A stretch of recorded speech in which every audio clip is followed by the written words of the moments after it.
Where do we come from? And where are we going?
The abyss is like the world's shadow.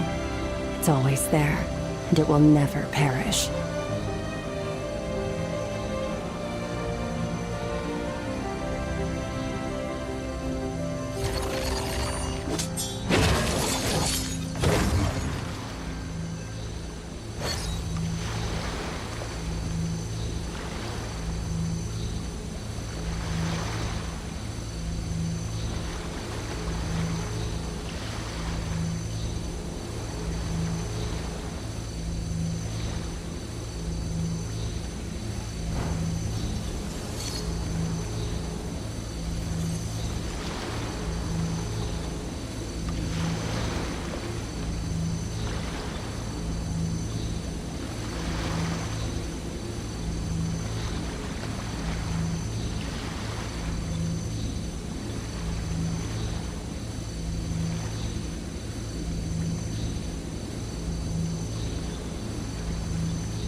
Where do we come from? And where are we going?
The abyss is like the world's shadow. It's always there, and it will never perish.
Where do we come from? And where are we going?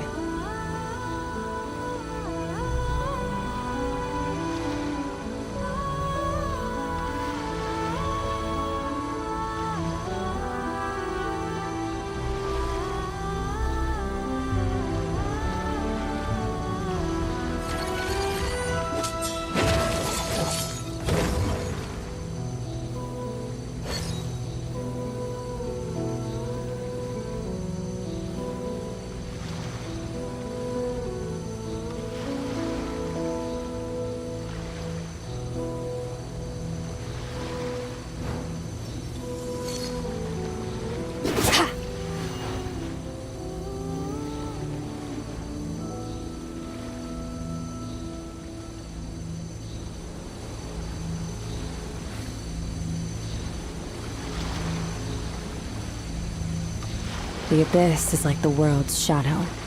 It's always there, and it will never perish.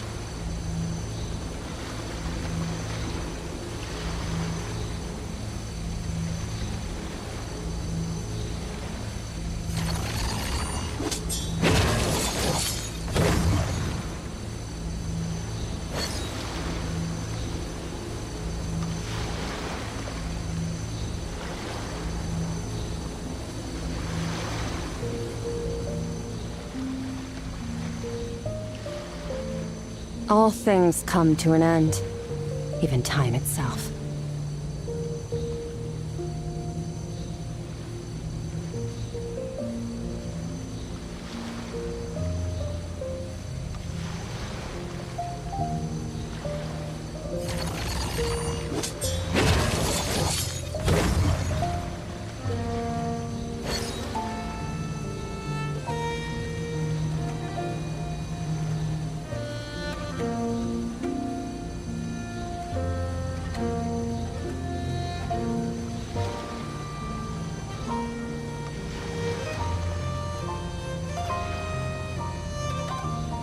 Where do we come from? And where are we going?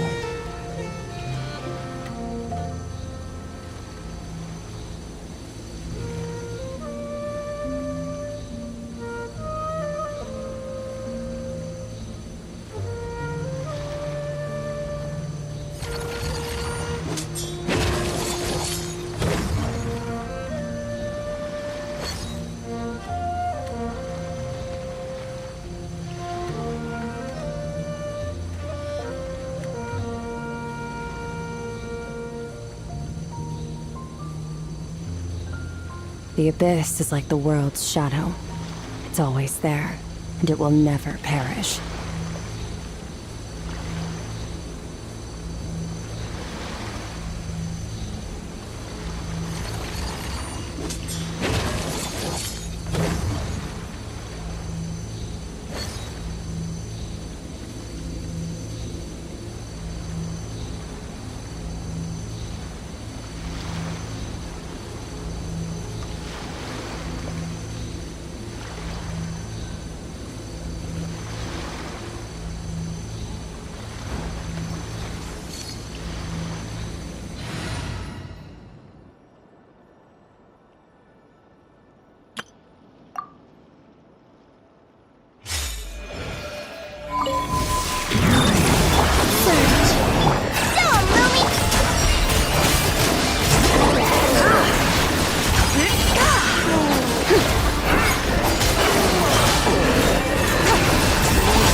See?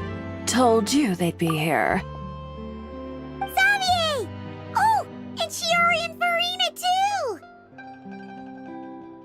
Ah, Hydro Archon above! If it isn't my darling camera operator and clapper loader! A very happy Fontanalia festival to you as well! I'm guessing you came back to celebrate with us? Yep, and help out too! Even though the last festival had some unexpected hiccups, making the film was still super fun. Since you're all here together like this, you must be planning on entering the competition, right? Of course!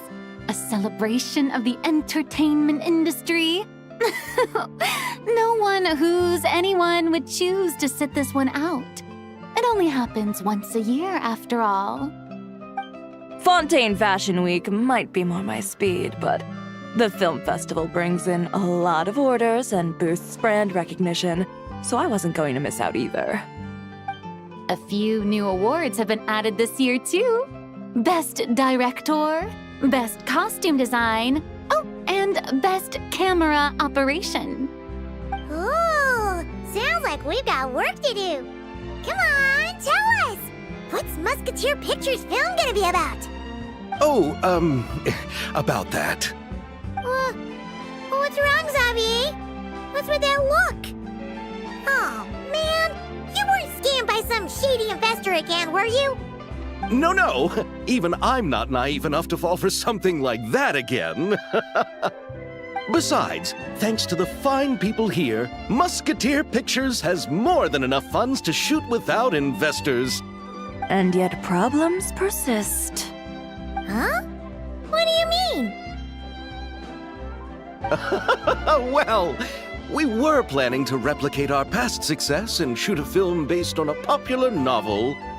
But as we were holding auditions for the female lead earlier today, a striking young mademoiselle wandered in by accident.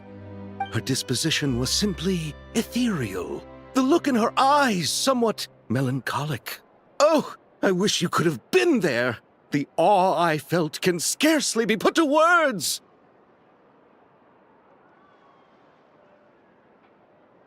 You had to be there, friend. No matter where she stood, it was as if her surroundings, even the air itself, turned into the perfect shot. Guess you found your lead actress then? No, quite the opposite. My script is entirely unworthy of her.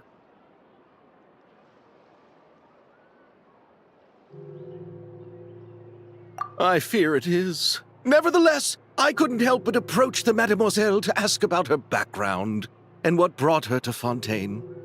What did she say? Sadly, she said her best friend was gone. After returning to her own homeland not too long ago, she decided to visit where her friend was from to remember them better. Oh, no wonder she looked sad. Yes, but that's when it struck me. Why not cast her as the lead in a film centered around her search for this old friend? Huh? You're gonna rewrite the whole script? But is there even enough time? Isn't the prep work super complicated? We might not finish. Think about the difficulties we faced with the two Musketeers. We had to start from scratch back then, too. I'd say we're ahead of the game this time. Guess so, but... Don't worry, Paimon. Shiori and I have evaluated the proposal, and we support Xavier's decision. I won't really need to start on the costumes until the cast is finalized, so it's not too much extra work for me. Oh, fair mademoiselles. How can I ever thank you? Finishing the script would be a start. You know, compared to a commercial popcorn flick, I do prefer the idea of shooting a more artistic film. One that leaves a profound and lingering impact in the hearts of the audience. I agree. True trendsetters are the people who dare to go against the grain. Well, leave it to Director Farina to have a vision. Honestly, though, the artistic passion of everyone at Musketeer Pictures is inspiring. Anyway, now that we've heard so much about this lead actress, Paimon's gotta know who it is!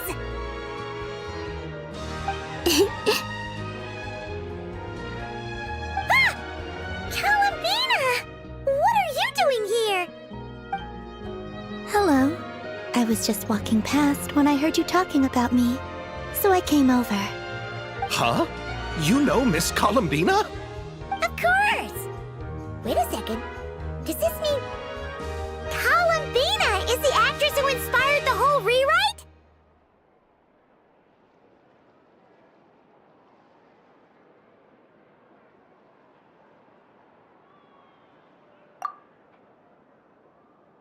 Yeah.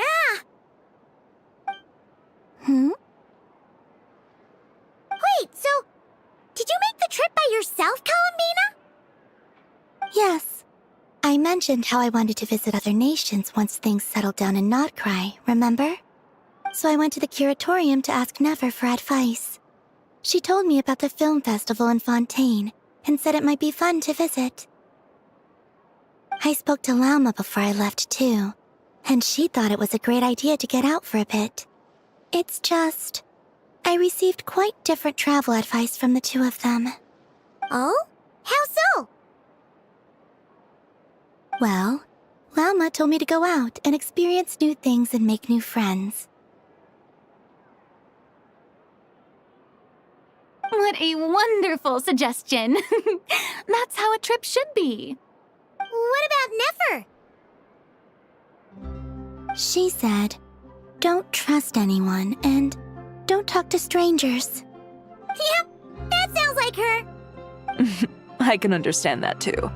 It shows this Nefer cares about you a great deal, Miss Columbina. Yes, so I plan on combining their advice. All I need to do is turn strangers into friends, and then I can talk to them. Huh. That kinda makes sense, but also not. Hey, Chiori. Oh, look who's back. Happy Fontanalia Festival, you two. Oh, looks like we have a superstar in our midst. How about an autograph, Big Shot? Ha, very funny.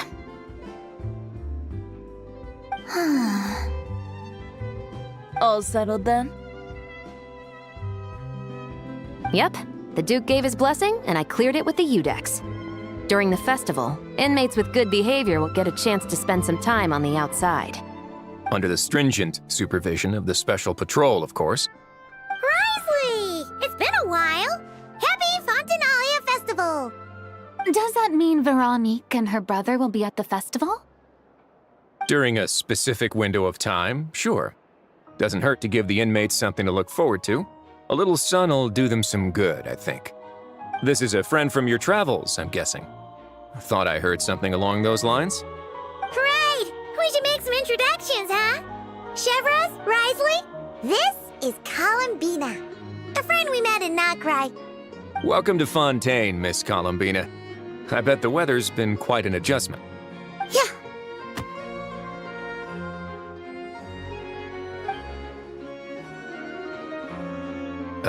And not the good kind, I take it. No, I quite like it. It's a lot warmer than Notcry. Then what was the punch for? Oh, should I not have done that? The flowers that bloom here are so vibrant, and the people are so kind. I just wanted to become friends as fast as possible. Ah, so that was meant as a gesture of friendship. Is that right, Miss Columbina? Mm-hmm. Isn't that what friends do? Right. Might have been a bit premature in this instance, though. Your friend here is quite the character.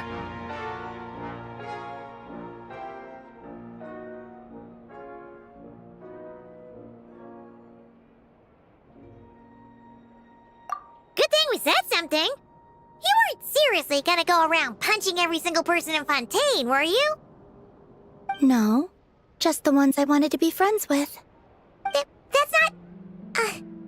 what Paimon's trying to say is, maybe keep the punches to a minimum until after you're friends with someone. If you say so.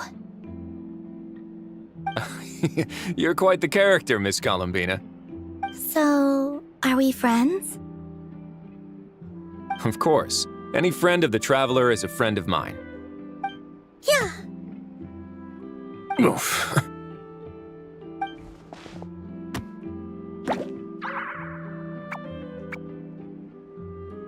When it comes to friends, you sure know how to pick 'em.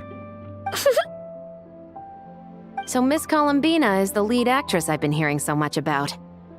The whole thing about her aura is starting to make more sense. You gonna be part of the film this time too, Shivers? That was the plan. But now that Mr. Xavier has changed the direction, I don't think I'm in quite as many scenes. It's all for the best, though. A different crew asked me to help consult on some of their musket work. Oh, sounds like our trusty musketeer is as popular as ever. I'm just going where I'm needed. I'm more than willing to help with whatever this production needs as well.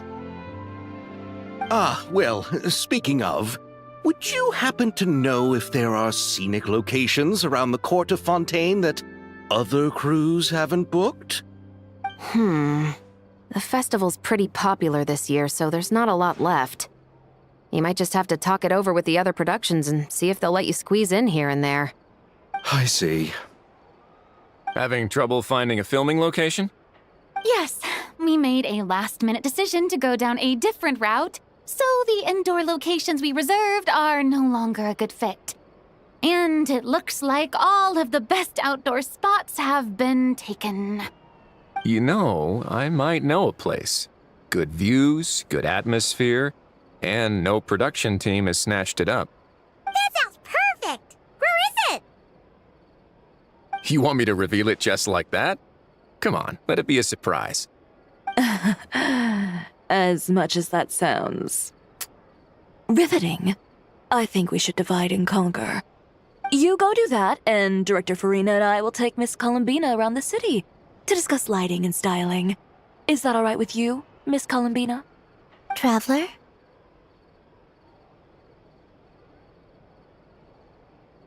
Yeah, everyone here is our friend. So don't worry about a thing and just focus on enjoying your trip. Okay. All right, then the Traveler and I will go check out this potential filming location. It might even give me some inspiration for the new script. I'll leave this to the Duke then. Until later, everyone. Maybe we'll run into each other on set. Okay then. Lead the way, Risley. Paimon's not built for suspense. Let's get this show on the road. Who said anything about roads? Huh?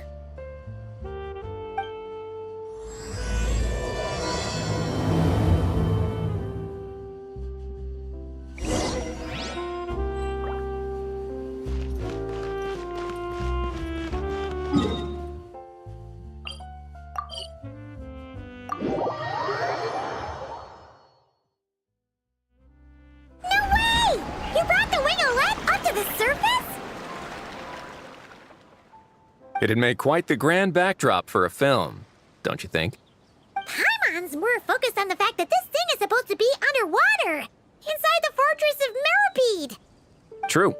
And keeping up with the maintenance on a vessel this big is a lot of work. It takes a crazy amount of manpower just to keep it up and running. Oh, Paimon kind of thought it just sat there until you needed it. I wish it were that simple. The truth is, the maintenance costs on this thing are substantial, so we decided to rent it out during the festival to earn some extra mora. Besides, the inmates are the ones who keep it in good shape. Seeing the fruits of their labor put to use is a good form of social rehabilitation for them. Huh, you've really thought this through. What you think, Xavier? Is this a good place to shoot? Ah, I've got it! Good messieurs and mesdemoiselles, I've got it! Gonna take that as a yes. The beginning is the hardest part, and the opening of this film has been eluding me, but now I know just how it should start. Glad to hear it. Thanks for bringing us here, Risley. Don't thank me just yet. This isn't quite a done deal. Huh? Not a done deal as in someone already rented it out? You said no other production This person isn't affiliated with the production team. The rental fee was high enough to scare off plenty of other film crews, but she didn't blink. Made quite the generous offer, and didn't even attempt to haggle. Do you know what she plans to use it for? I'd like to at least have a rough idea before going in to negotiate. I didn't ask for the details, but I did see what looked like a fishing permit and a business license on her desk. My guess is she's planning on using it for some kind of restaurant or aquarium. A floating restaurant is sure to attract people, but an aquarium sounds cool too. The views from the ship make it a great spot for a date. The winglet might not be under my command right now, but it's always nice to see her admired. A film is sure to drum up some good publicity as well. I do hope we can work something out with the current captain. Well, guess we should head over and talk things out then. Best of luck.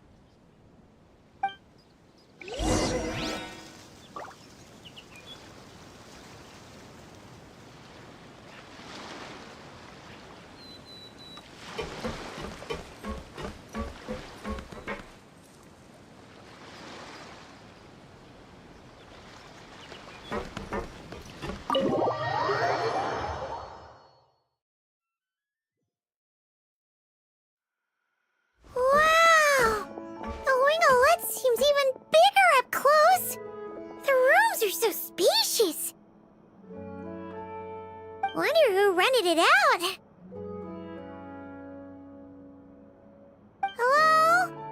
Anyone there?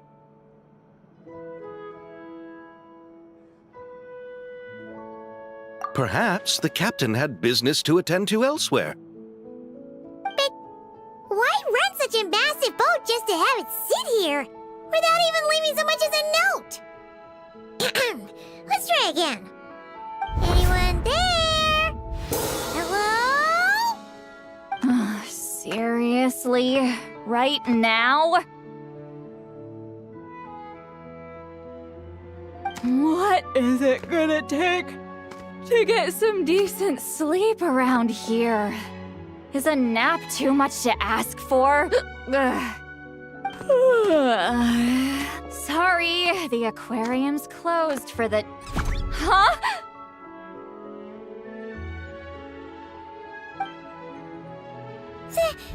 See Lolly? Traveler! Paimon! Hold on.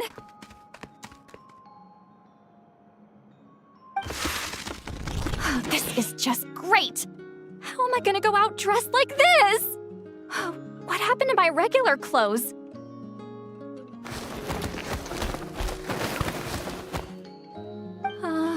The wash! I put them in the wash after I drank too much and fell into the fountain.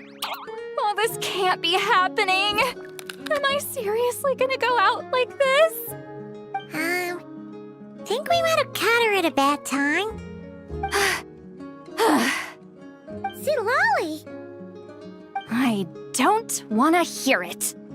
Hear what? A single word about what I'm wearing. No comments, none. Is that clear? Oh, yep. Crystal. Huh?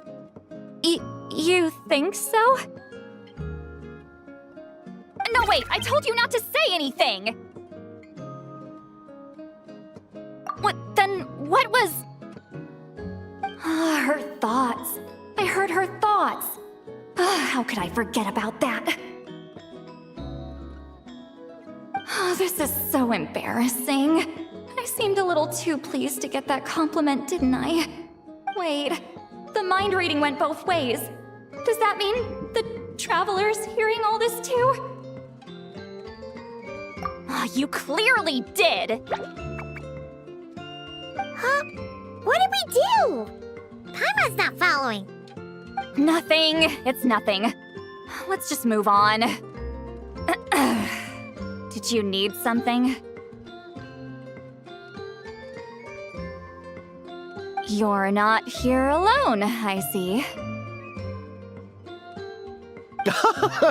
Hello, I'm Xavier. a film director and producer from Fontaine. I meant to introduce myself sooner, I just didn't want to, interrupt. No wonder we ran into each other in Fontaine of all places. You must also be in town for the festival, then. That's right! We're helping Xavier with his film. In fact, we were hoping to shoot some scenes on this boat. You're the one who rented it out, right, Seed Lolly? Me? Rent a boat? I wish I had that kind of spare cash floating around. Not to mention the spare time. Don't get the wrong idea, though. I'm not here to sail off into the sunset and live out some cushy retirement life, okay? I'm not that old. Then why you dress like... how did you end up staying aboard the Wingolette? Well, I heard one of my favorite light novels was getting turned into a film, so I came to Fontaine to catch the premiere. Originally, I booked a room near the Opera Epicles, but I'm quite particular about where I sleep these days. I think it's an age thing. And that bed? I just couldn't sleep in it. I tried to find a different hotel, but with the festival, everything was completely booked. Just as I was worried I'd have to sleep under a bridge or something, I happened to spot a help wanted sign on the side of the road. Oh, so you're here to take care of the boat? No, I was hired to man the front desk. The pay is a bit low, but food and drinks are covered. And it includes room and board during the festival. Plus, the job is simple. So I thought I'd give it a shot. Wow! They actually thought you'd be a good fit, huh? What? You don't think I'm cut out for it? All I have to do is tell people the aquarium isn't open yet. Other than that, I'm free to do whatever I want. It's a pretty sweet gig. That's all? Yeah, I was also kinda shocked. But it's not a lie. Head downstairs and see for yourselves. There's nothing but empty tanks. Not a marine animal in sight. Did your boss mention anything about being open to film crews using this space? Our production was hoping to film on the deck for a few scenes. No. That never came up. You could just ask her. Oh, she's around? What kind of person is she? We should know what we're heading into. She's nice enough, I suppose. Pretty reasonable, too. Even offered for me to move to a bigger cabin if I was too cramped. Back at the Masters of the Nightwind, I'm used to being the one giving orders. But working under her doesn't feel like being bossed around. She seems to respect what I think. Wow, she sounds like a great boss. She did tell me she'd rather not be disturbed, though. She's been working on an important project, so I'd keep it brief. Got it. Thanks for the heads up. All right, the captain's quarters are this way. I can take... Wait. But I'm wearing... whatever. I doubt she'll care. Just follow me.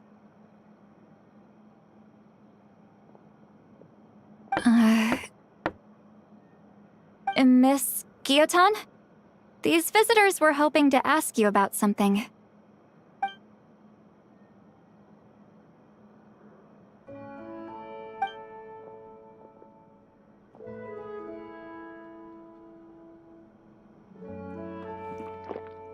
I thought I said to limit the interruptions.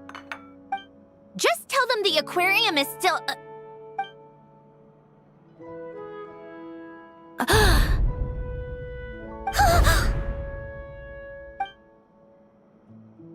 Sandrone, you're here?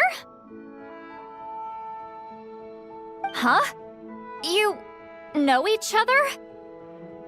Are you okay, Sandrone? Do you still remember us? Everyone was so upset after what happened. We all missed you so much.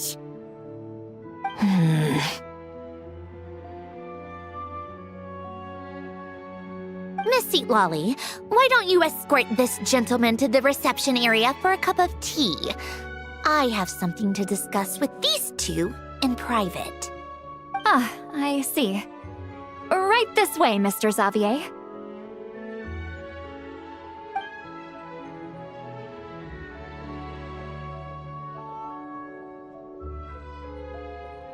Centrone? I really can't go anywhere without running into you two, can I? Are you okay? During the battle, your core, it was... Destroyed by that bastard Dottore. That's right. But as you can see, I'm fine now. No major issues. Or at least, there shouldn't be. Oh, what a relief! Oh, why didn't you tell us sooner? Or come back to see your friends? Now that I have the chance, I just want to say... Thank you for saving me. Huh?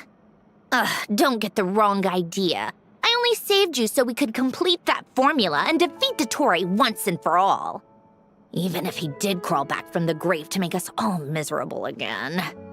That doesn't matter. You're still a hero. All right. But it wasn't just me.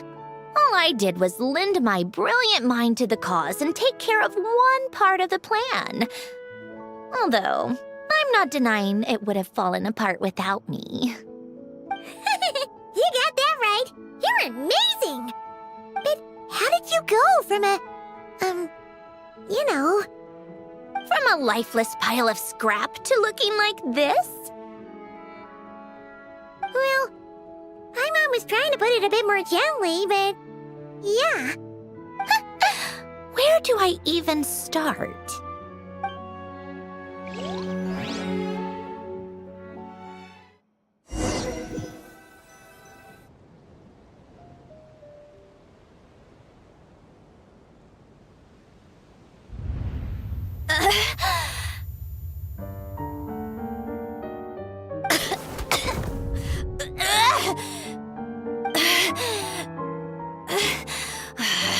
Curse it all! Where am I? Did we do it? How much time has passed? I'm not in one of that lunatic's experimental labs, am I? Wait, Fontanian decor. Books from the Research Institute. Phew. One thing at a time. Initiate self-diagnostics. Assess the extent of the damage. Cut power to compromised, non-essential components. Then reconstruct available action modules. Severe damage to the core. Dottore, you bastard. Polonia?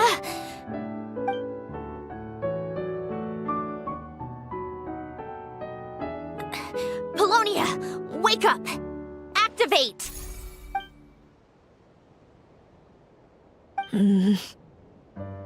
You're in even worse shape than me. Internal gears and energy circuits are barely intact. Extreme damage to the core, just like me. Rebooting is off the table. Even if I could repair the damage, I don't know if...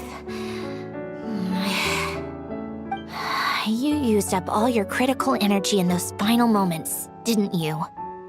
To protect the core of that guy in the hat, and the numerological array. Wait, the array. Yes! The prototype is still here. But can I even run it in this state? Whatever. I have to try. I just need to confirm one thing. Activate the numerological array. Connect the computing core to my body.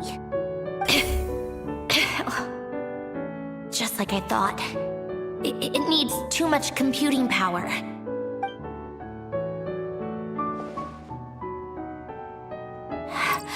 Cut off power supply to all functions except the thinking module. Please. I just need to ask one question. Initiate query regarding the 3 moon sisters. How many living moon goddesses are there in possession of the Trilunar Authority? 1. It worked. You did it, Columbina. You made it back. But how did I survive? The self-diagnostics showed damage severe enough to shut me down for good. What triggered the reboot? A built-in message? Only visible after a core reboot. The final gift. Alen! Were you the one who gave me this second chance? But why now? What activated it? What is that? A vision? Wait, no. It's a stellar linchpin?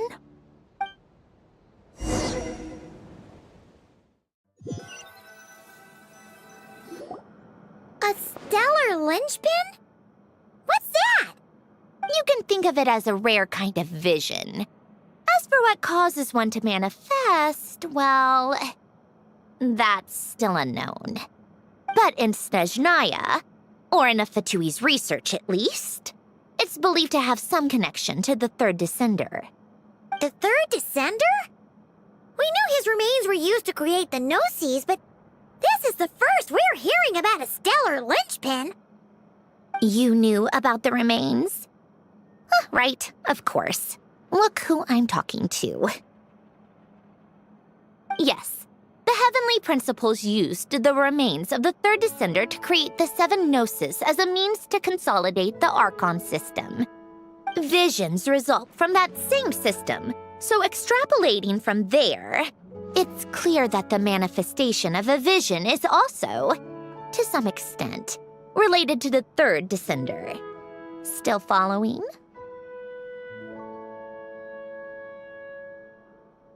For those that wield them, visions serve as a means to channel elemental power. The same is true of stellar linchpins. The difference is that, when wielding elemental energy, stellar linchpin users often exhibit a unique kind of power that seems to come from beyond to that. It's believed that, when a stellar linchpin manifests, impurities from the remains of the third descender get fixed in place. Hence, the name. That's also believed to be the source of the strange power I just mentioned. We've heard that visions can appear when someone has a really strong wish or desire. Stellar linchpins sound kind of similar, so does that mean... Huh? Oh, don't look at me like that. I've never had any grand wishes or aspirations. Just a list of things that drive me up the wall. So if you're asking why this thing appeared, I have no clue.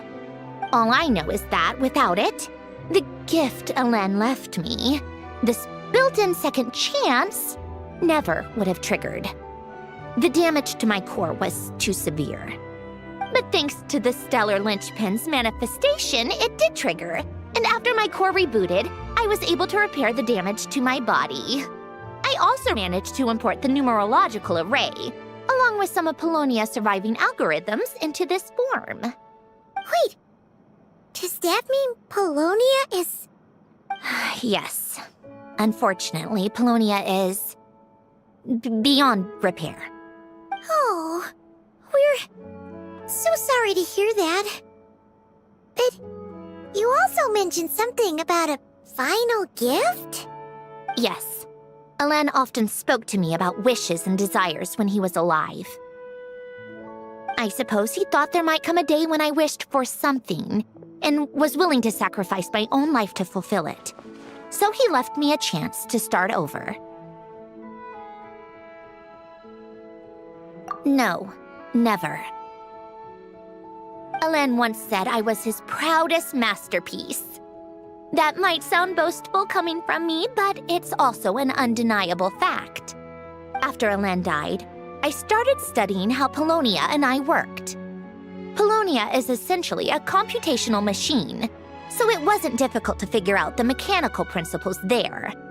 But when it came to my own structure, that's when Hélène, the Lord Artificer's true greatness, struck me once again.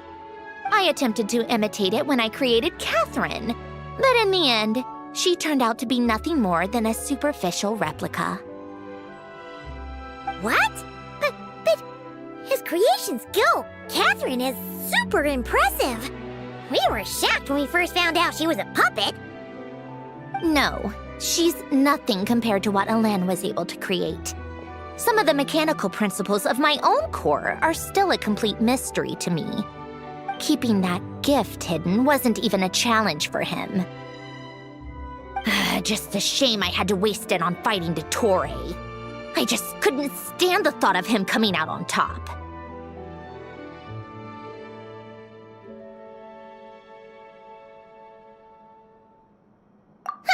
If you put it that way, the world owes me a whole lot then, doesn't it? Wait, but all this still doesn't explain what you're doing here. Risley said you rented the ship and even had some kind of fishing permit? That's because I'm trying to go back to the place Hélène and I lived when he was alive.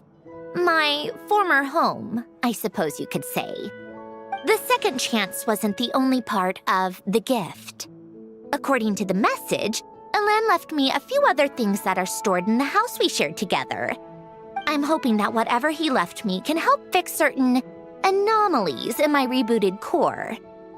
And help me understand why I received a stellar linchpin in the first place. Okay, so go back then. What does that have to do with fishing? And to think I'm talking to the saviors of Fontaine. Did you forget that the water levels have been rising for centuries? I can't just go back to the place I used to live because now it's underwater. Oh, right. With the rising water levels and changes in terrain, it's not just a matter of finding where it is, but also clearing away any sediment or debris. But Fontaine law prohibits unauthorized individuals and organizations from excavating underwater ruins. Amelazine caught me the minute I even made an attempt. Why not apply for authorization then? And face the endless slog of Fontainian bureaucracy. No thanks. Besides, I'm a Fatui harbinger. The diplomatic implications alone would be enough to give the gestionnaires at the Palais Mermonia a headache. A fishing permit, on the other hand, isn't difficult to obtain at all. Minimal paperwork required, and under the name Guillotin, the application was a cinch. So you're exploiting a legal loophole? Am I? That underwater home belongs to me. If I happen to chance upon it while doing some fishing, what's the issue with that? Of course, I do have to catch some fish to put in the aquarium, just in case the gestionnaires come to check up on things. That's also the reason I hired someone to man the front desk. Huh? But isn't that kind of a waste? He went to all the trouble of getting a business license and rented out this giant ship, just for show? If you want to run an aquarium that bad, be my guest. Use the facilities however you want. I'm certainly not going to stop you. All I want is to go back home and see what other gifts Hélène wanted me to inherit. Hold on. Enough about me. What are you two even doing here?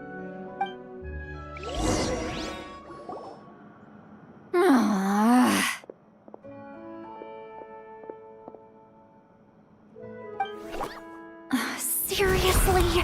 They've been in there forever. The reaction when they saw each other was strange, to say the least. You're lucky I was nice enough to leave the room and give them some space.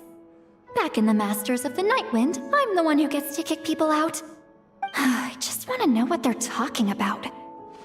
Should I cast a little eavesdropping spell?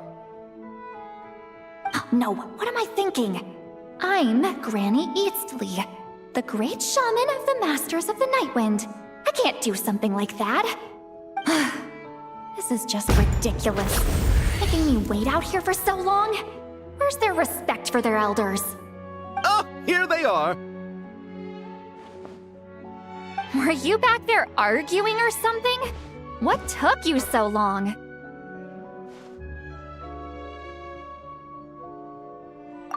The two of you are already acquainted with Miss Guillotin, then? Oh, yep. But don't worry, we got everything sorted. Sandrone agreed to let us shoot on the ship, but it has to be when she's not here. When she's not here? That's right. You'll excuse me if I didn't exactly ask for this little reunion. I wasn't planning on seeing anyone. Like I said, my core is severely damaged. Even with the gift, there are anomalies that are making things unstable. I don't even know if I can continue to function without issues. So the priority is to fix these anomalies and get answers to my own questions. Then, I can see the people that need seeing. Anyway, just let Sandrone know when you plan to film Xavier, and she'll, steer clear. I do hope I'm not causing Miss Guillotin too much trouble. No! She just wants to keep a low profile for her own, complicated reasons. She doesn't want anyone else to know she's here. Understood. I'll be sure to keep that in mind. Oh, and see Lale?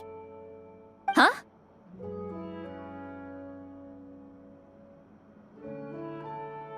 You mean Miss Guillotin? What does she want? Oh, please don't let it be about the pajamas. What? The seventh of the VIII Harbingers? Why are you telling me all this? I asked the Traveler about you, and I've decided it's best to be open in this instance. I can understand if you would rather not work for a Harbinger. Regardless, the room on the ship is yours to keep. You're an acquaintance of the Traveler, and I plan to honor that. Wait, she's actually nice? It's not a problem. The captain also worked for the VIII, and he helped Natlan a great deal. We know that there are good people among your ranks. Besides, I've been around long enough to know what it means to earn one's keep. This isn't Natlan, and I don't expect special treatment. Besides, sitting at a desk isn't exactly backbreaking work. I appreciate that perspective, great shaman. Seat Lolly. Just call me Seat Lolly. That title makes me sound so... old. Well, Seat Lolly, the Traveler and I are looking for something, so we'll be heading underwater together soon. I'll leave the ship in your care while we're gone. Together? How often? Not too often. We're heading out in a bit, but I'll be available if you need something. You couldn't, go alone? I wanted to, but she was concerned about my physical well-being, so she offered to come with. Guess my mental well-being means nothing then. Huh?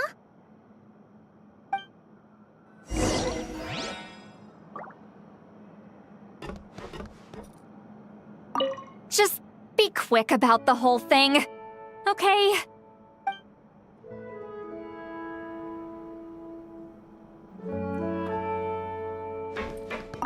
Miss Guillotin is so generous. We talked it over, and she agreed to let our crew come over and do some test shots while you two are out.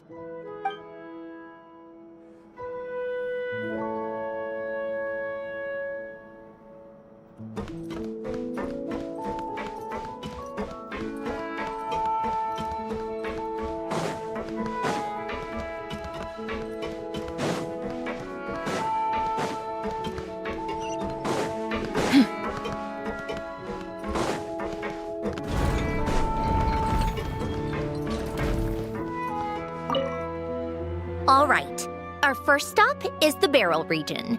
After Alain left the Fontaine Research Institute, he lived in seclusion somewhere around there.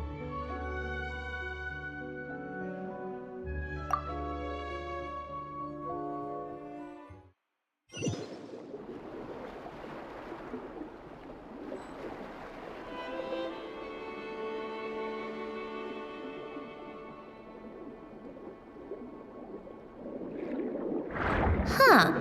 This place has changed a lot. Guess I really have been gone for a long time.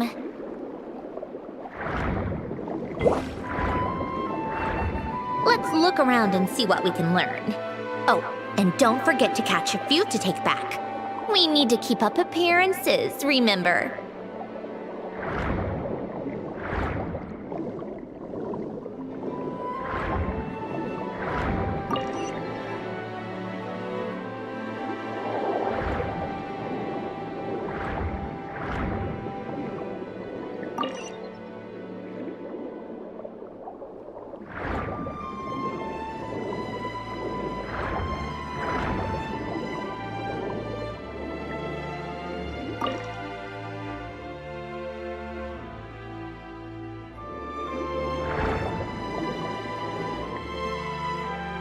Poisson isn't too far from here, right?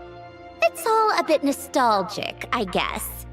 Back when I lived here, all this was still above water. All right, I have a general understanding of the terrain changes and sediment accumulation.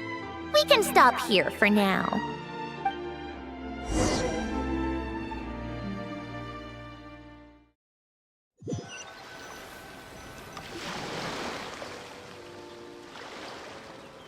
That went smoother than expected.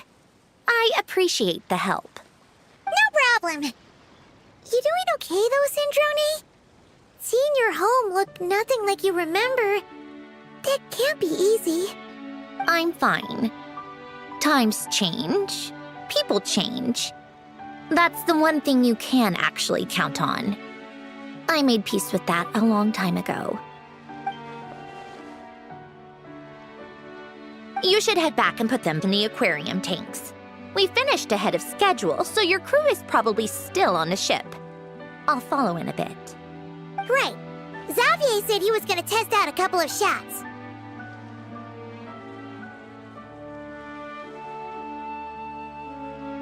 I'm sure. I want to take another look around on my own. Okay then. Want us to let you know when the filming is done?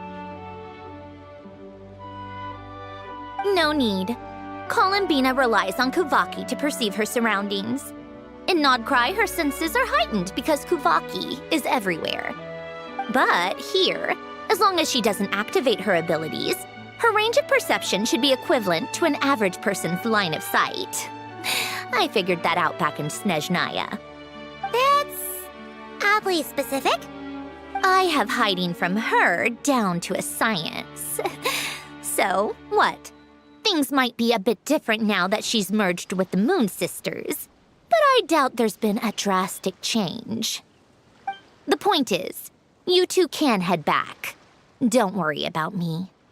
Okay, if you say so. Come find us on the ship if you need anything.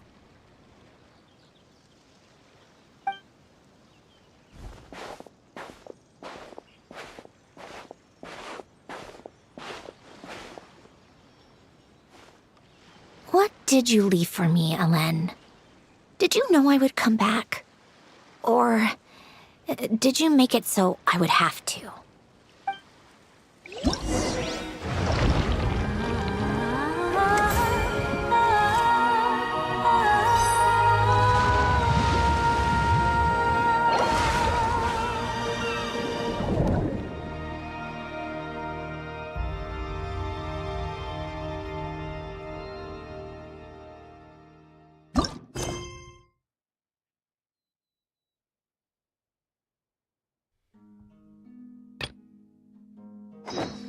Cleanup sequence in progress, based on data from past incidents.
Xavier, we're back! Shh! Quiet on set! They're filming over there. Oops, sorry.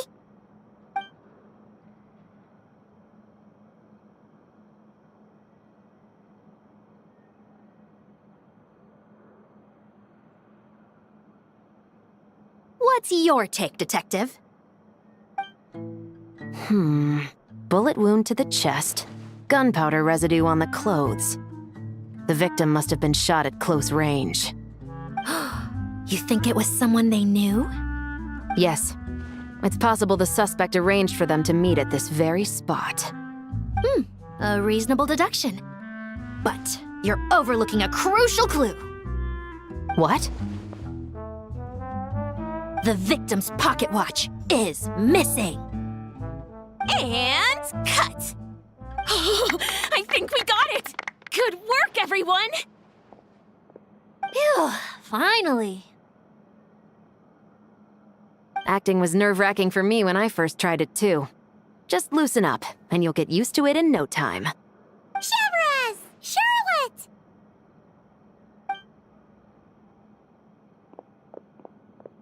Oh, hello there, you two. You're filming here too? Oh, so Charlotte's crew must have been the one that asked you to help out, huh, Severus? Yep. They heard about a potential filming location and wanted to come check it out.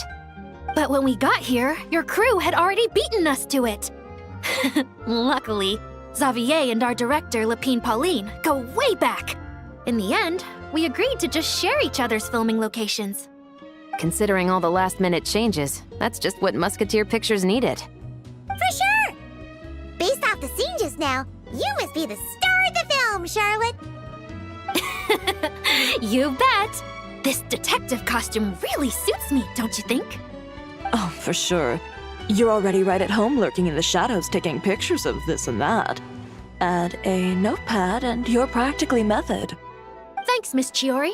I appreciate the compliment. That didn't sound much like a compliment to Paimon. So this is a film set? It looks like a very happy place. This must all be quite new to you, Miss Columbina. Yes. I watched a few films with a friend once, but she thought there was no point if I wouldn't open my eyes. So she stopped inviting me. Looks like I missed out on a lot. True, but being an actor seems like a tough job. Huh? Most people would swap lives with an actor in a heartbeat. The lifestyle is so glamorous, and the pay is more than generous. But they have to act out lives that aren't their own, with the whole world watching on in judgment. If they don't do it justice, it must feel like they're letting people down. That's exactly how it feels. This young lady has quite the unique perspective. Well, that's true. But these actors are here because they want to be and they think it's fun. Most of them, at least. Not to mention, the film we're shooting is based entirely on you, Miss Columbina.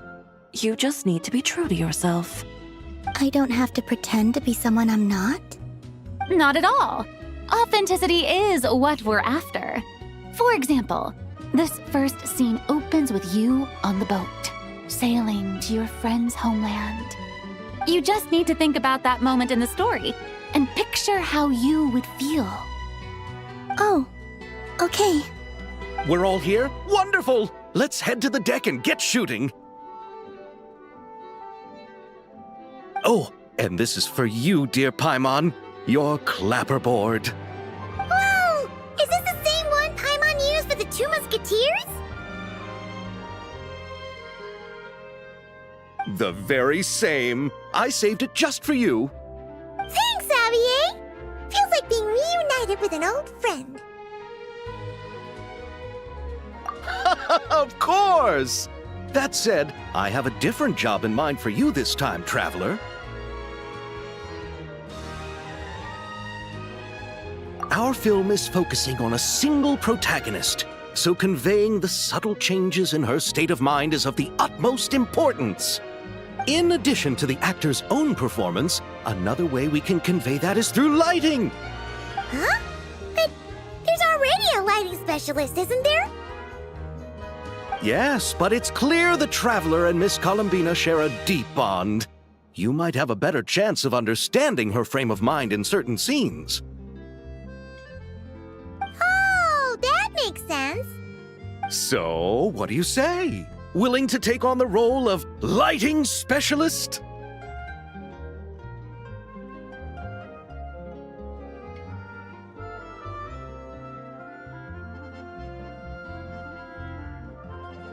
Then we'll combine them! You can be the chief lighting and camera specialist! Ha ha!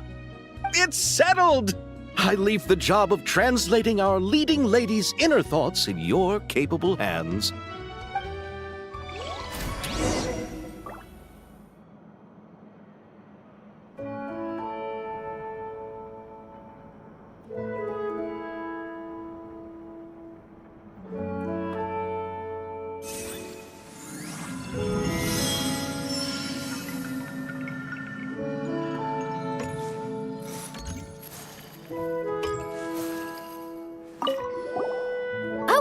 I didn't expect to run into you two on set.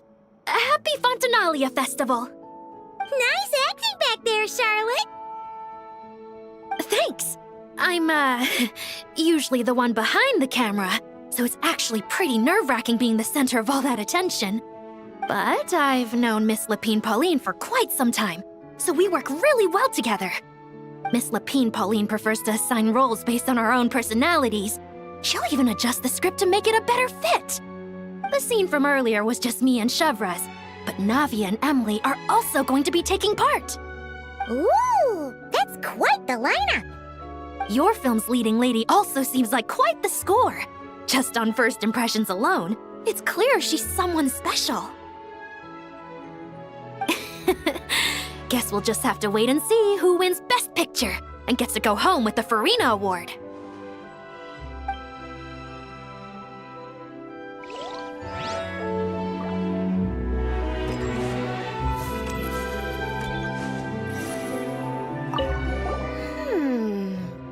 Seeing all the sets in place, things are looking even better than I expected.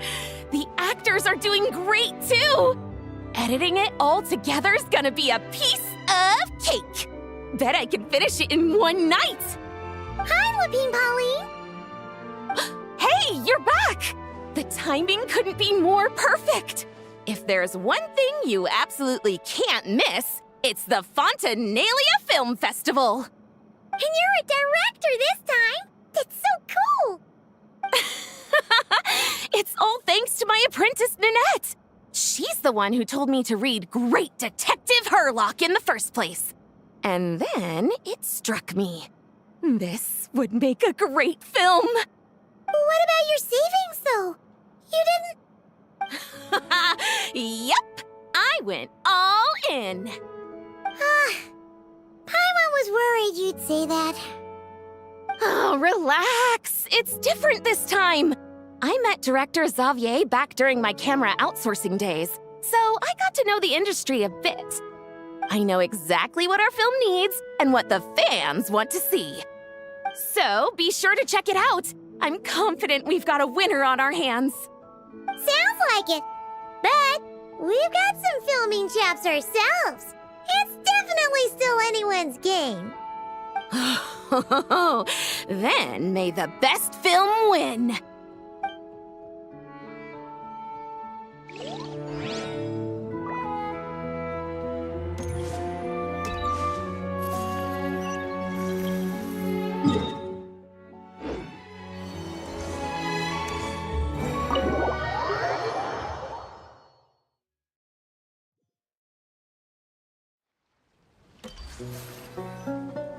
All right, without any further ado, it's time for production on our film, A Homecoming, to officially begin!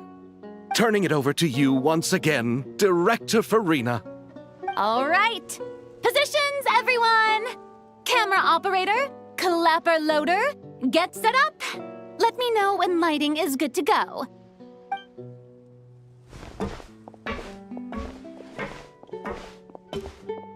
All you need to worry about, Miss Columbina, is hitting your mark. Other than that, just focus on immersing yourself in the emotions of the moment. Okay. Good. Lighting, are we ready?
Ready.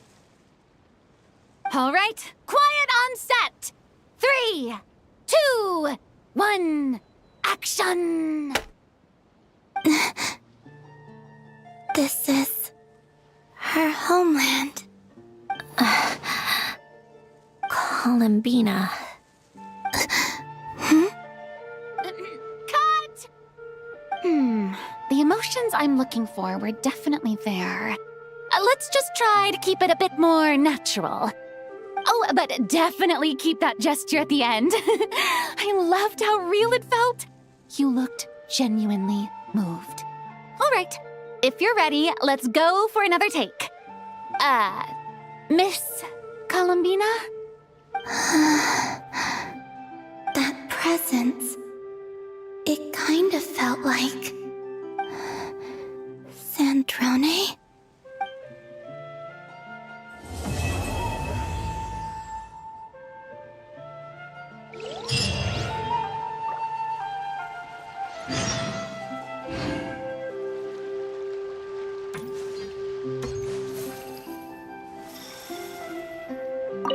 Terrific performance, Miss Columbina. Truly excellent work. Thank you, Director Farina. You really don't mind me not taking off my eye mask? Not at all. Xavier and I already talked it over.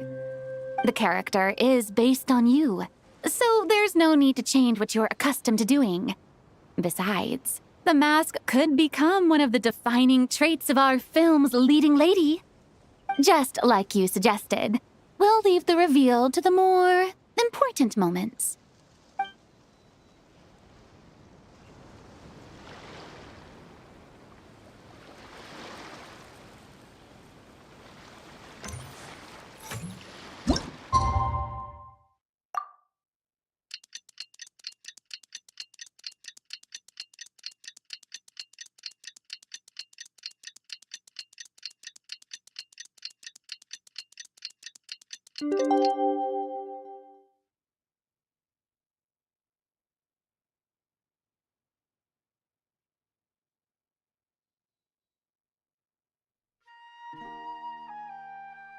Sindrone said that if everything goes smoothly, we should be able to pinpoint the exact location of her home today. Let's head to the Wing Alana and meet up with her.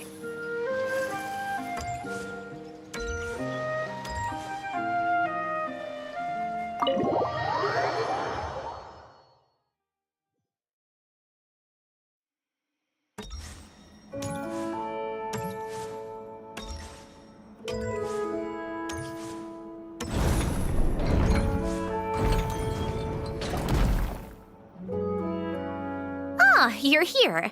We should get going then. Xavier and the others should be filming soon. How's it going? Have you managed to figure out the location of your home yet? I've narrowed down a few potential locations. We just need to take a sample from each one. Once the equipment analyzes them, we should know the exact location and where to find the entrance. Great! We should get started then.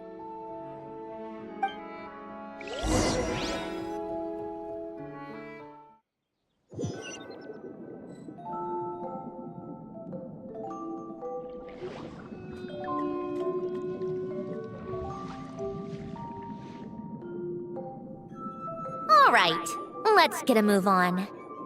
That should do it. Let's head back. The filming should be just about done. We made good time. We might even know the location by the end of the day. You sound pretty happy about that. Do I? I suppose I've just had enough of these anomalies I've been dealing with. The sooner I can fix them, the better.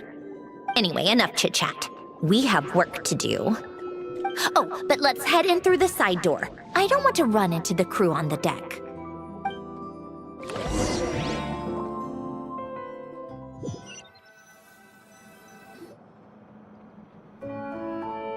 All right, now we just need to wait for the results. Since we have some time to kill, I suppose I might as well see how this aquarium of yours is coming along. You seemed quite enthusiastic about it, after all. It's really coming together.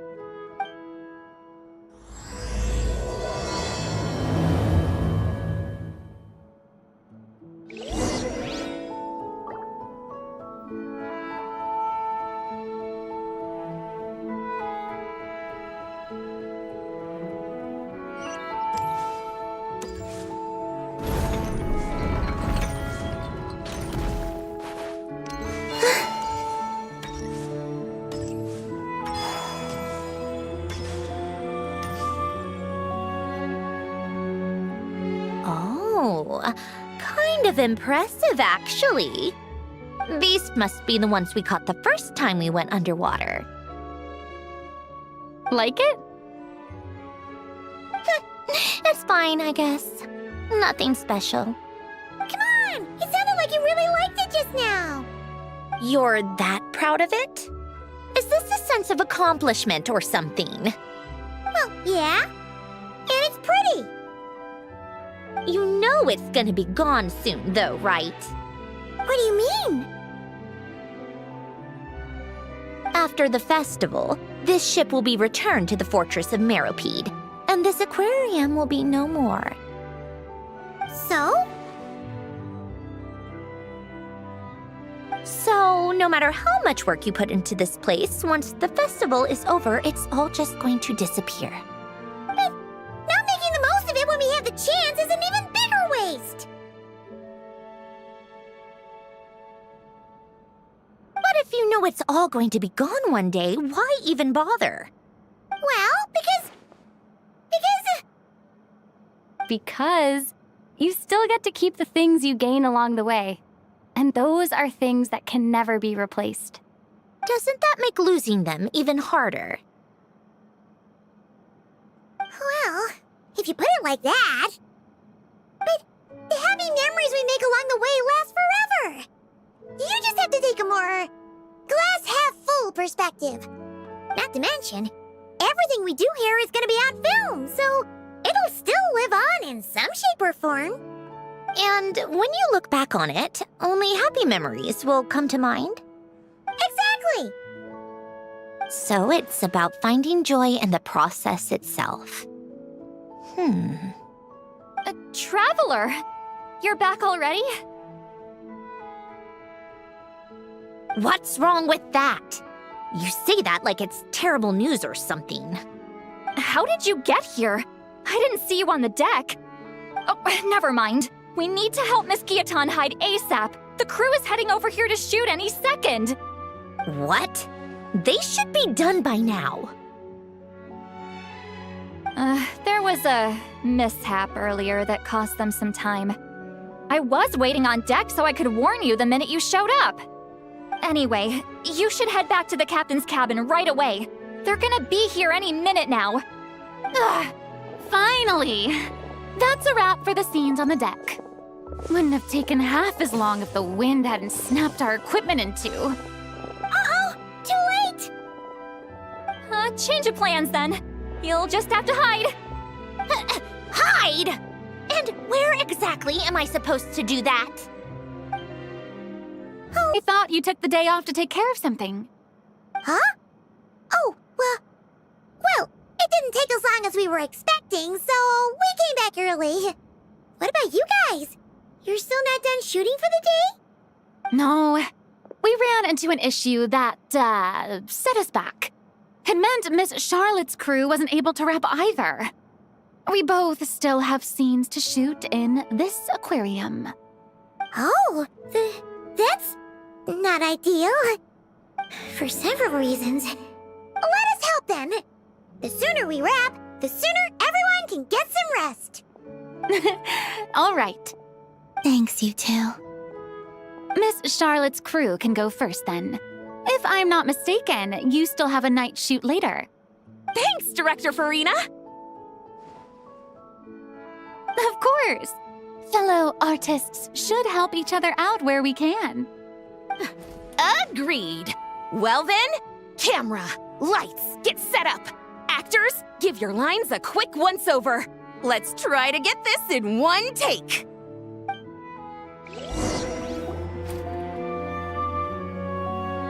All right, places, everyone! And 3, 2, 1, action! So, the story ends like this. But when Duke Saint Germanus departed, he clearly said that everything was beyond redemption. Huh? That sounds familiar. Wait, it's from that novel I came across while researching the numerological array. He's only a genius when it comes to mechanics, and everything else, he's just an ordinary person. Tch. Huh? What was that noise? Whatever, I'll just fix it in post. Miss Jacoba, please don't speak as if I were the accomplice. Not so hard. This box isn't sturdy enough for that.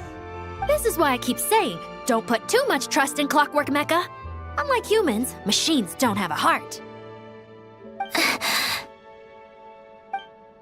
A heart? That's right. It's what's on the inside. It's also referred to as someone's soul, or likened to free will. You can think of it as a person's core, what makes them unique. In general, though, people don't believe machines are capable of having a soul. You said my emotion module was faultless. It is, but that's not quite the same thing. Do you think I have one then? A heart? I don't think so.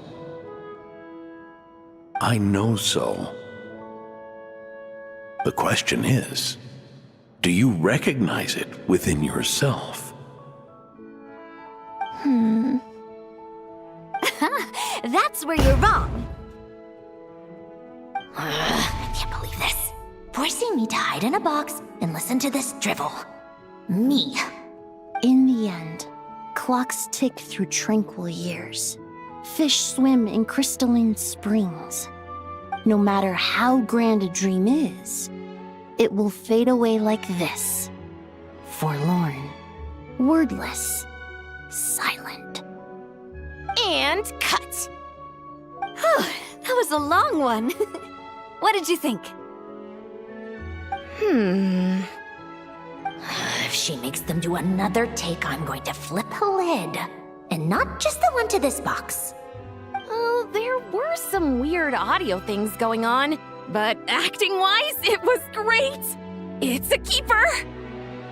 Perfect! That means I can get out of this box. It's our turn. Camera operator, set up for the next scene.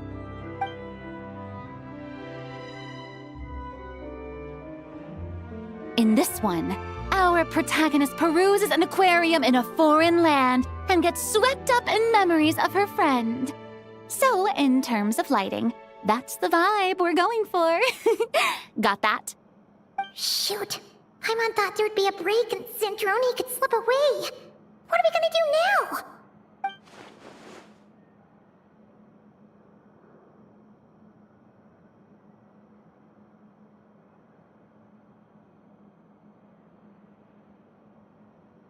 Break a leg!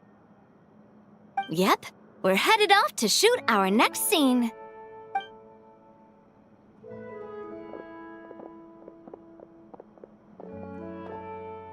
All right, quiet on set. We're about to start rolling. Ready, Miss Columbina? Miss Columbina? I think she would like this. Quick, we should roll on this. It doesn't forage with the others, or prey upon its smaller kin. Instead, it remains where it is, cradled in the coral's quiet beauty, as though the raging cyclones above are of no consequence. And yet, she still stood before the cyclone in the end. So I think that story has it wrong. She is no different than us. She has a heart. Columbina.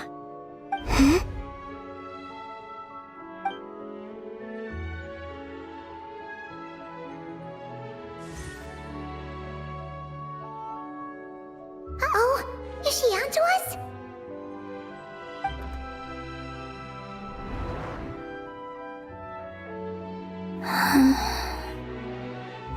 What is she doing?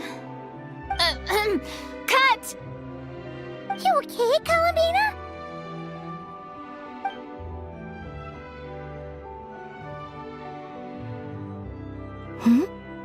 Oh, yes. I just thought... Why don't we take a short break? It's been a long day of shooting so far. That last take was beautifully organic, though. We can use it as is. No need to go again. Thanks, Director Farina. But I'm fine to continue. You're sure? In that case, let's shoot some quick B-roll. Then we can move to our next outdoor scene.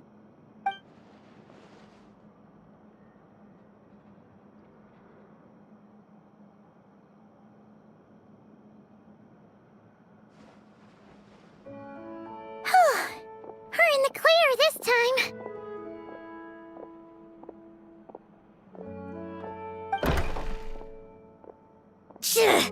Ugh! Absolutely suffocating. You okay, Zandroni? Right as rain. Come on, let's go check the test results. It's time for me to go home.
All right, it should be around here. Give me some space. I'll activate the water insulating mechanism.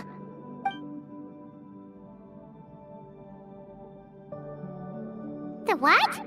Alain, much like Renee, had long predicted that the water levels in Fontaine would rise. Thanks to his expertise in mechanics, he was able to implement a few simple measures to protect our home from flooding. I told him there was no need, that I would just move when the water rose too high. But it would seem he knew a day like this would come.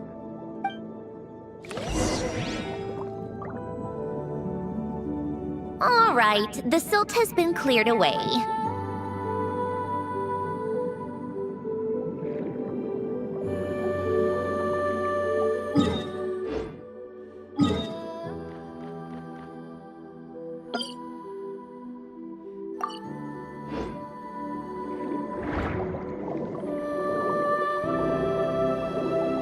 Go activate the mechanism for the first sluice gate. That will fill the empty middle chamber with water.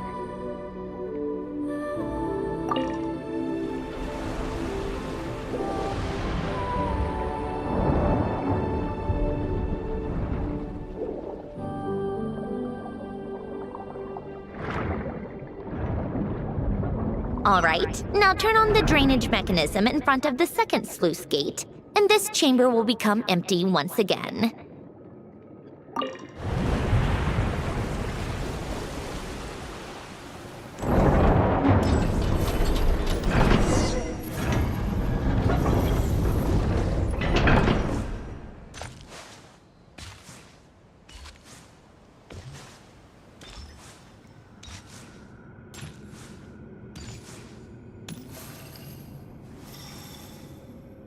So, this is where you used to live? It's beautiful! There's even a garden! Back when I lived here, it was my job to tend to the potted plants and flower beds. Still growing strong even after all this time. Who would have thought? If the weather was nice, I would take Alain out in his wheelchair and we would go for a walk. Before long, we started bringing Polonia along too. Come to think of it, I was the only one who could get around easily back then. Polonia always got stuck at some point, and it was up to me to launch a rescue mission.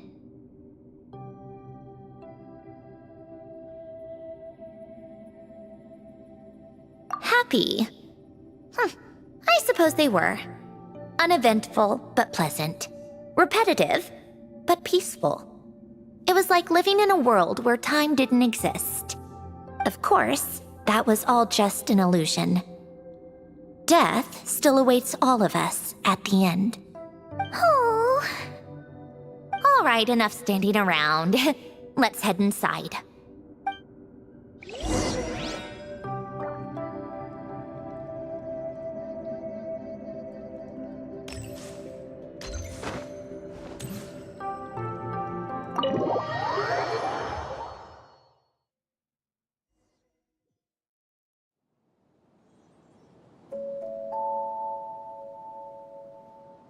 Yep, this place is exactly how I left it. Nothing has changed.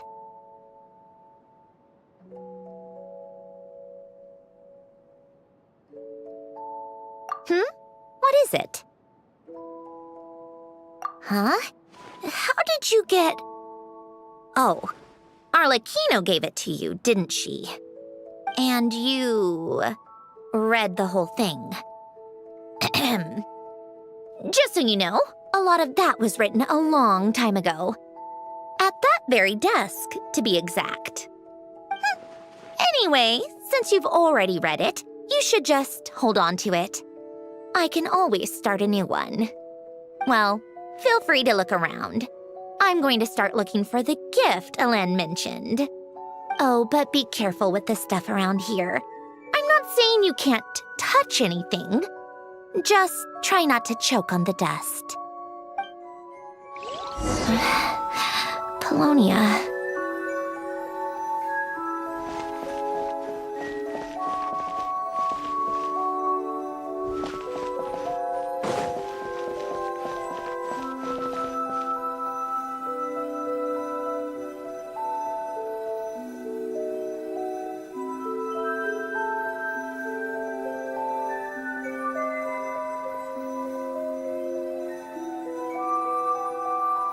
A warm hearth.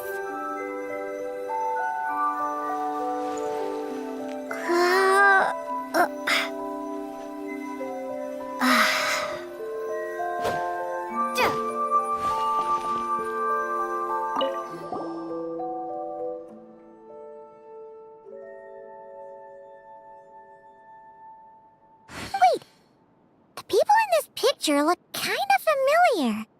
Hmm? Oh, this was taken when Hélène and Renee were both still at the Fontaine Research Institute. Before their falling out. In his later years, Hélène would often sit by the fireplace and stare at this picture, wearing an expression somewhere between guilt and longing. He said he sometimes regretted not helping his friend when he needed it most, even if just to stop him.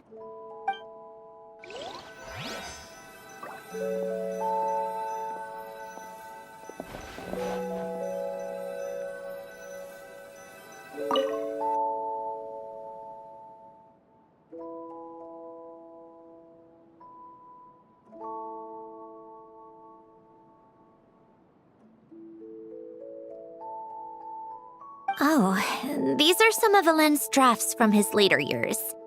Just casual doodles, really. And these are just some unimportant letters. I couldn't be bothered to sort through them before I left.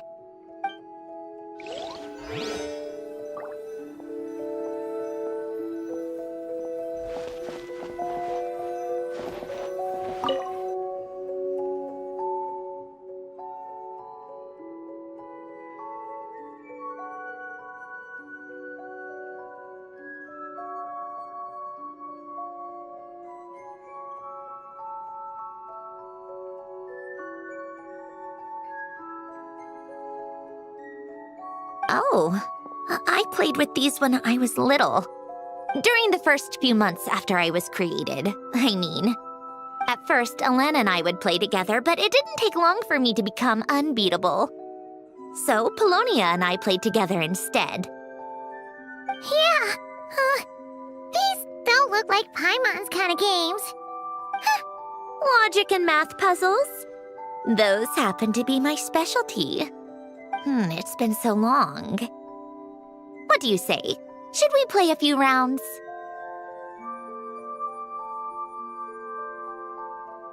Let's go with this one. The gears on the left are stacked from largest to smallest. The goal is to move them to the other side in the fewest number of moves. Just remember, you can't stack a bigger gear on top of a smaller one.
Looks like it took you a few extra moves.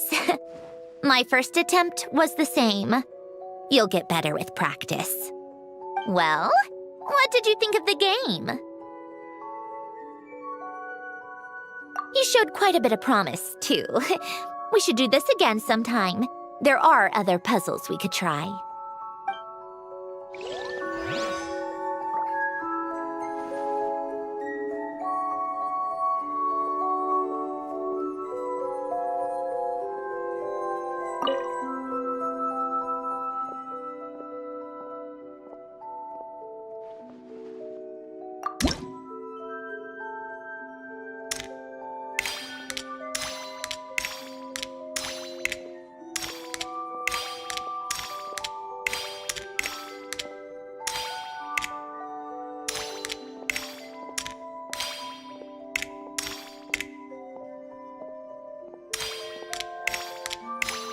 Old notes.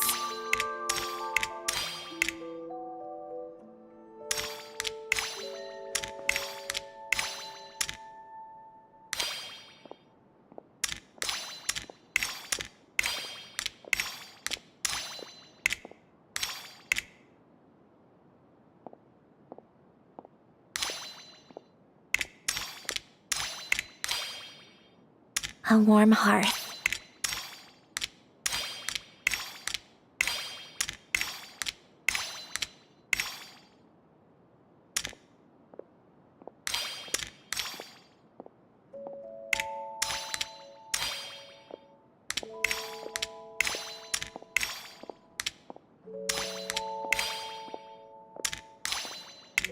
Old notes.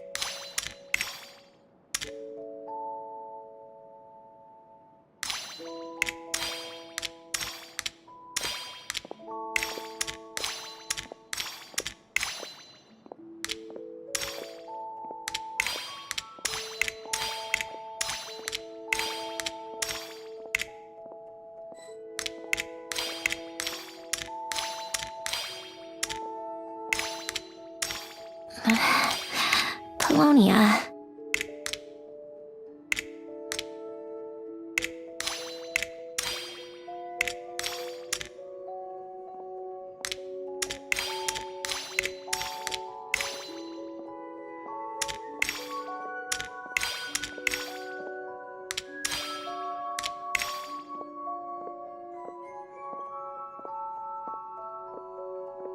Coffee. Tea.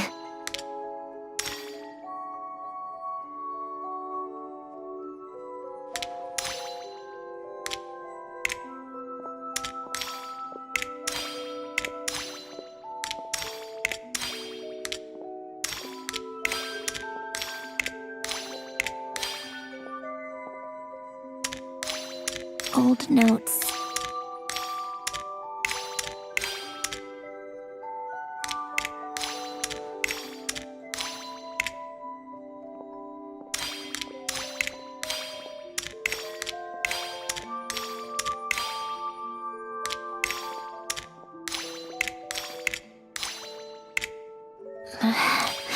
Polonia.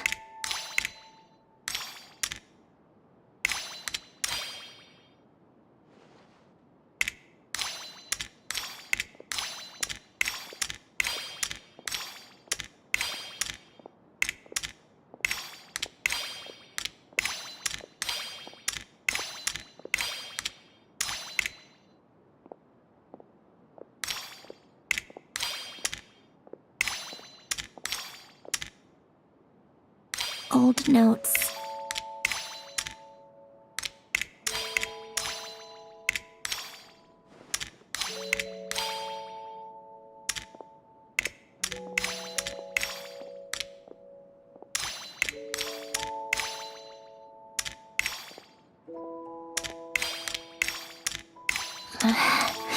Polonia.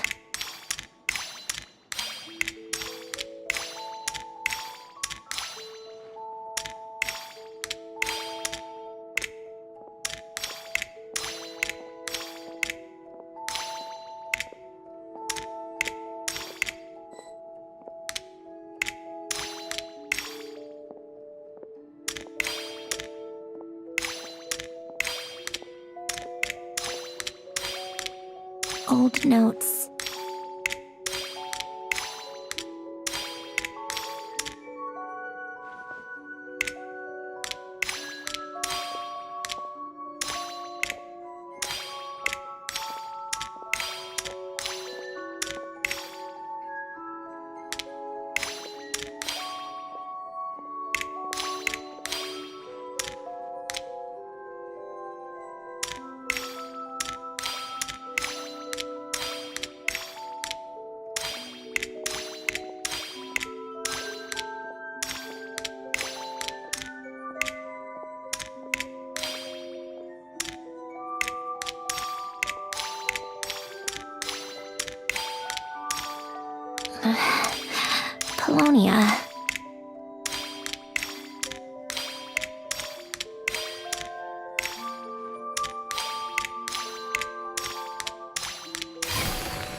Polonia.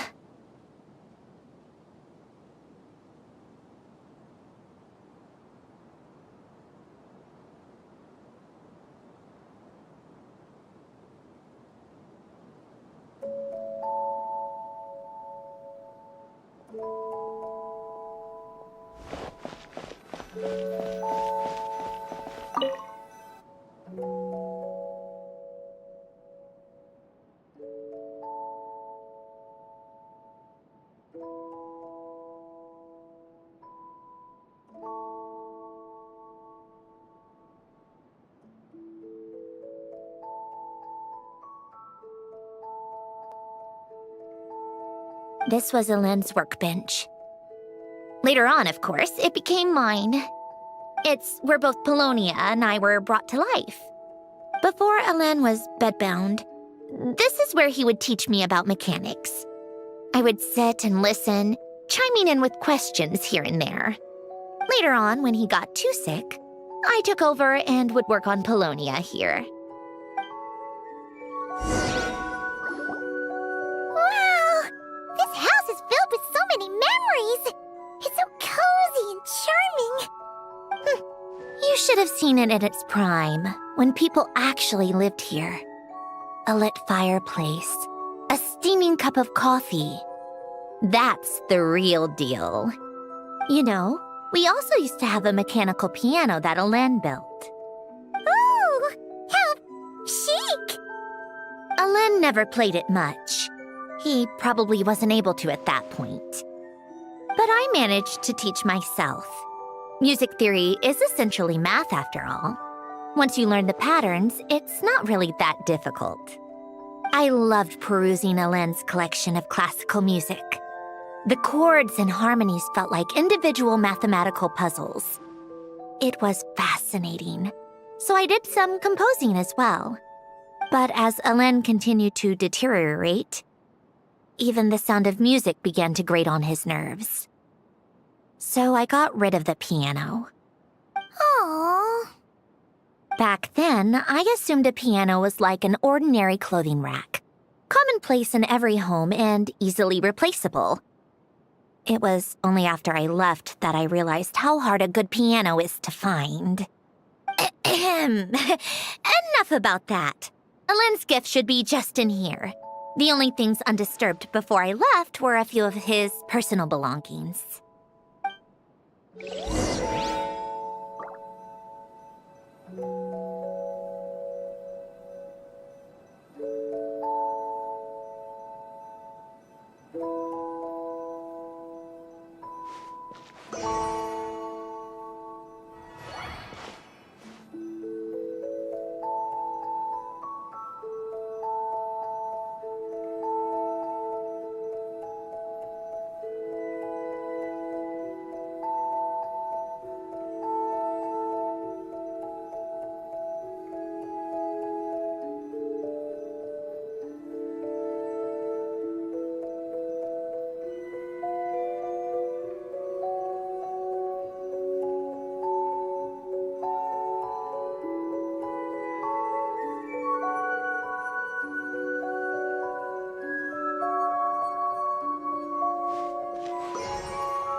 Wait, there's a hidden compartment at the back of this box. Looks like it's locked with some kind of gear mechanism. Knowing you, Elene, I'm guessing it goes like this, then like this. Got it. Am I a genius or what? Let's see here. A box? Well, you gonna open it?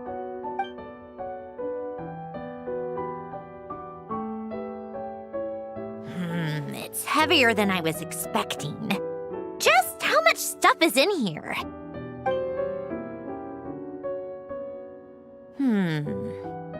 A letter? And a bunch of junk underneath it. None of it seems that important. Wait a second. This should be it. Oh, a cube? It's a multidimensional algorithmic core. Ellen would use it to store information. Only Polonia and I have access. All right, I'll start looking into the core and the letter. Feel free to go through the rest of the stuff and see if there's anything useful.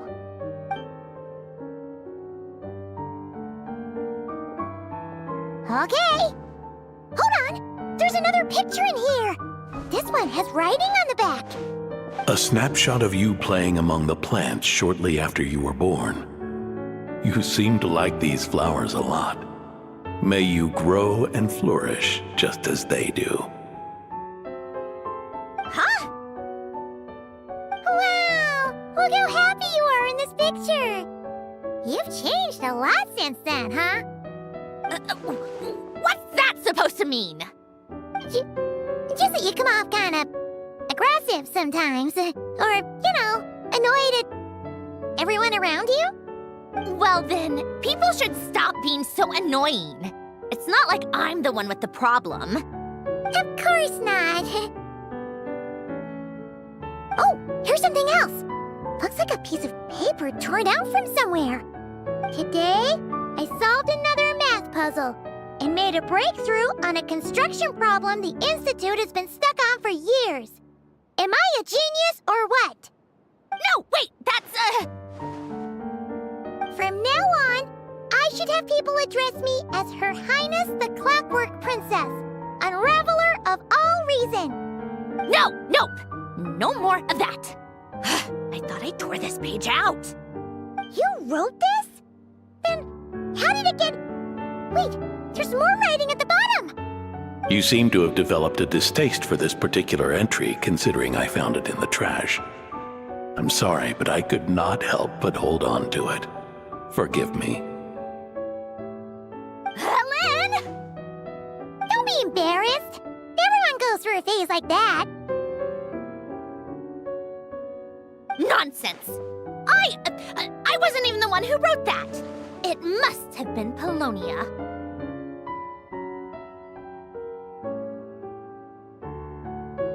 That's enough. I told you it was Polonia. You know what? We're done with this. No more rifling around in the box. Just put it down and let me read the letter. To my little clockwork princess. Not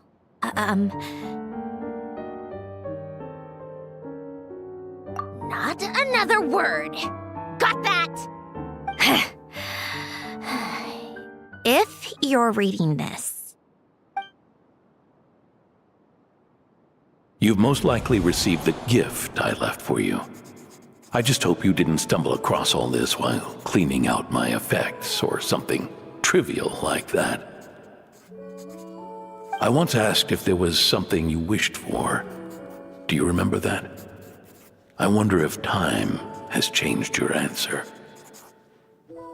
Regardless, I have another gift.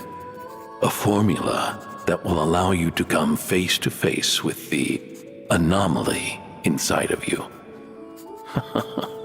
If you even still call her that. Why this gift? To understand that, allow me to wax poetic on the soul once again. I would ask you to stick with me until the end, but I know you will. You always have. I believe a person should be born twice over in their lifetime. First, there's the birth that grants us life. Then, the birth of the soul. It's a matter of transforming the life bestowed upon us into the life we choose for ourselves. And to do that, we must look inward. We must make a conscious choice to define the meaning of our life instead of allowing the happenstance of our existence to pass us by. This is the process of recognizing the soul that lives within us. You are my proudest masterpiece. I told you that long ago. But to me, you have never been a creation or a machine. To me, you're just like the rest of us. You have a heart. In fact, some theories think of the human brain as nothing more than a machine, and thought the product of its computations. So you see, perhaps we're not so different after all. Your inner machinery is just far more advanced than most. No matter how one looks at it, the heart is a complex thing, a place where logic and reason collide with our emotions. Your computational capacity allowed you to become sentient and develop logical reasoning. But it also granted you something that, on the surface, might seem contradictory: emotion. Emotions and logic often clash with each other, and those instances of discord can accumulate over time. That is the source of what you refer to as the anomalies within you. As you told me once, you've always known what you don't want, yet you've never wished for anything in particular. Similar to how a blind person can feel when a part of their body is in pain without being able to fully visualize its form, such is your relationship with your soul. So, what I leave you now is this: a formula that will allow you to see the shape of your soul. For if you want to protect your heart, you must first be able to recognize it within yourself. Of course. Whether you use it is entirely up to you. You are, and always have been, free to do as you wish. Regardless, whether by my formula or some other means, I trust you will know your heart one day. You always were a fast learner, and the smartest person I've ever known. Ellen. Oh. I'm fine. I've already figured out how this formula works. Let's get out of here and then we can use it. You made up your mind already? You're gonna do it? Why wouldn't I? Resolving the anomalies within my core is the reason I came here in the first place. No, I can do this on my own. But, do you want to watch? What do you mean? I already know what anomaly I need to resolve.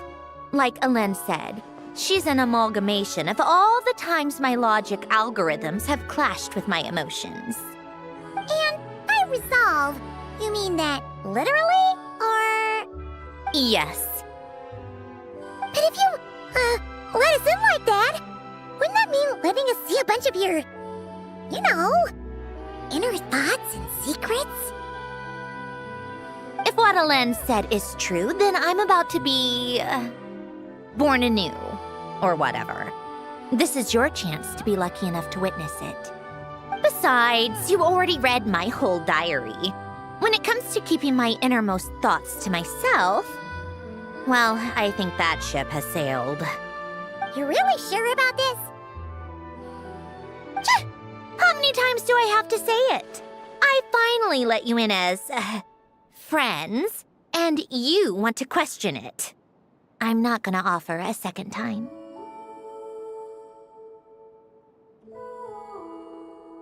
Enough with the mushy stuff. Just follow me.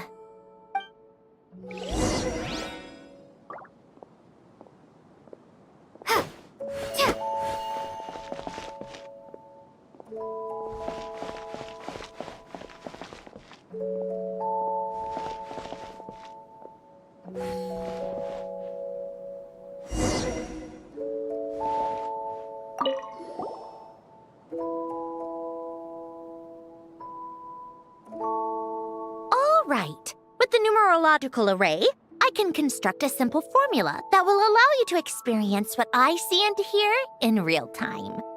Oh, just like St. Lolly's sense-sharing technique. Been there, done that. Huh. Sounds like that shaman has some tricks up her sleeve. The arcane and the mathematical are both fundamental laws of this world. Being able to achieve a similar result through both isn't surprising. Anyway, let's get this show on the road. But no comments from the peanut gallery, okay? I know I offered, but I still don't want any interruptions.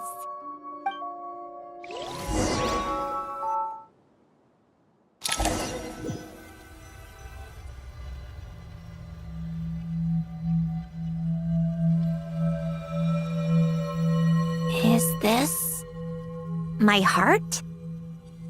No, it's probably just the result of a lens formula. A space dedicated to resolving anomalies. Huh. But it looks like the walls are all... mirrors? You made it. About time.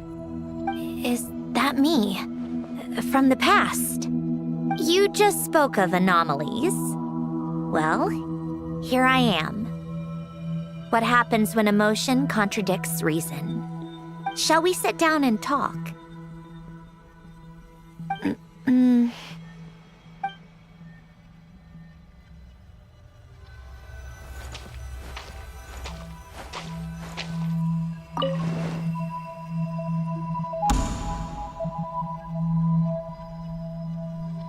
That should do it. Hello? My name is Alain Guillotin. Can you hear me?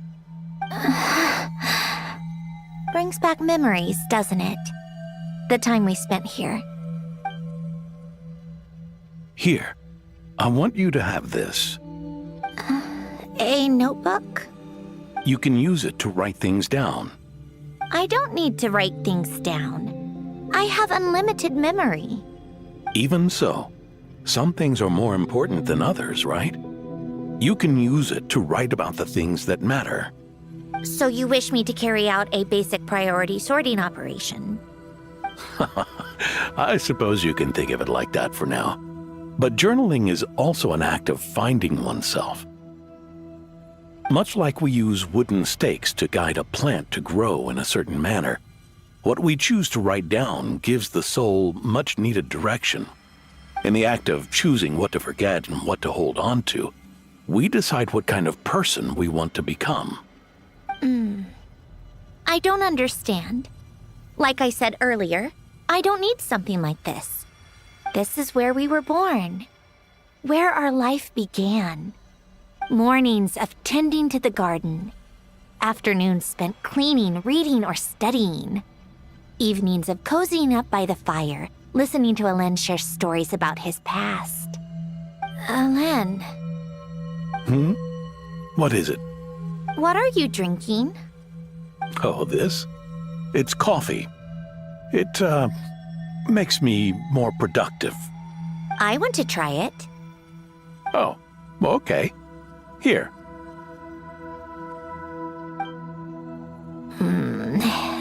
Bitter. Speaking of, why did you design me with senses? Taste, smell, touch. Well, I'm not quite sure. It just felt like the right thing to do. I suppose I hoped you might have a life of your own one day, and that you deserve to experience all life has to offer. Oh. Still bitter. But the smell is nice. I thought those peaceful days would go on forever. You know that's not possible. Maybe. But how was I supposed to know the end was just around the corner? That was just bad luck. Was it? Well, it certainly became a pattern, now didn't it?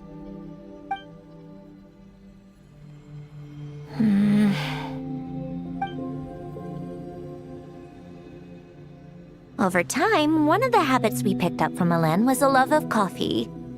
We even took to hosting tea parties. A machine acting like a human. Kind of laughable, right? I suppose that's just what I'm used to. Yeah, that's just what we're used to. Hey, this place isn't half bad. Great spot for a party. More and more people seem to be showing up to my tea parties uninvited. Anyone care to explain? Can you blame me? I saw Columbina leading Capitano somewhere, and I had to see what that was about. I had simply asked Columbina where I might find Arlecchino. I have business to discuss with her, and Columbina suggested looking here. Tartaglia and I were unaware that this was a private gathering. Apologies for the intrusion. It won't be for long. Whatever. Just add it to the list of annoying things that have happened today. What's one more? Since you're here, you might as well stay for a cup of tea. See? Told you she wouldn't mind. Much obliged, Sandrone. Well, look who we have here. Good thing I brought extra desserts.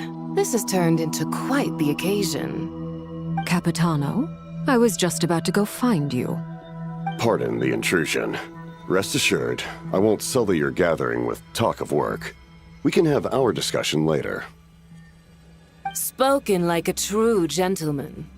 A certain unmannered 11th seat could learn a thing or two.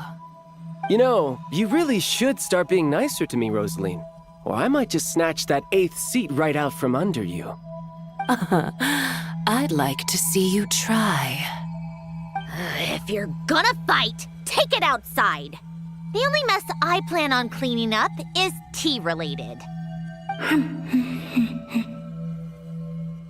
I still don't understand how our quiet afternoon turned into such a crowded gathering. One by one, people just kept barging in. And then, one by one, they left without a word. Yeah, pretty annoying, huh?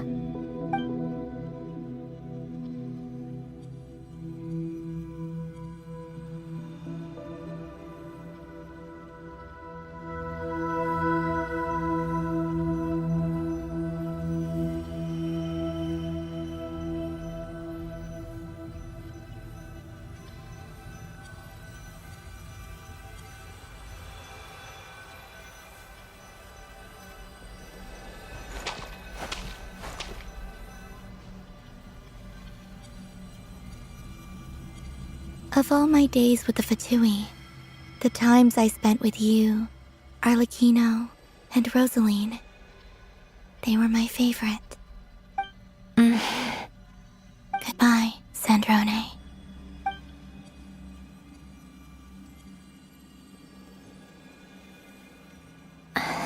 Don't go, Columbina.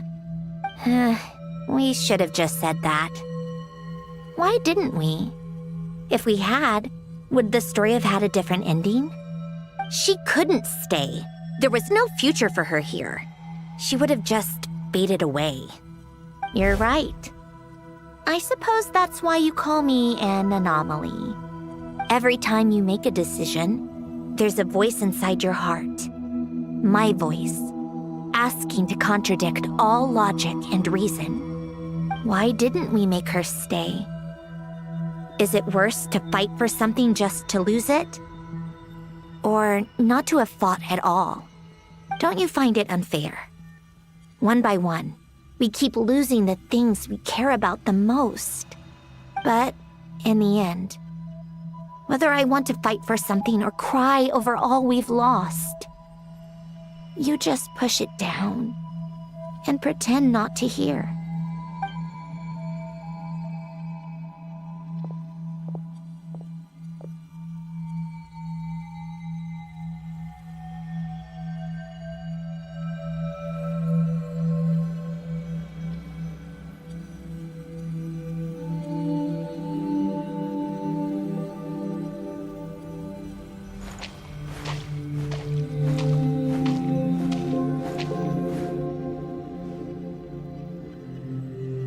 And now, even Polonia, the other half of Elend's legacy. The last remaining member of our family. Even Polonia is no longer with us.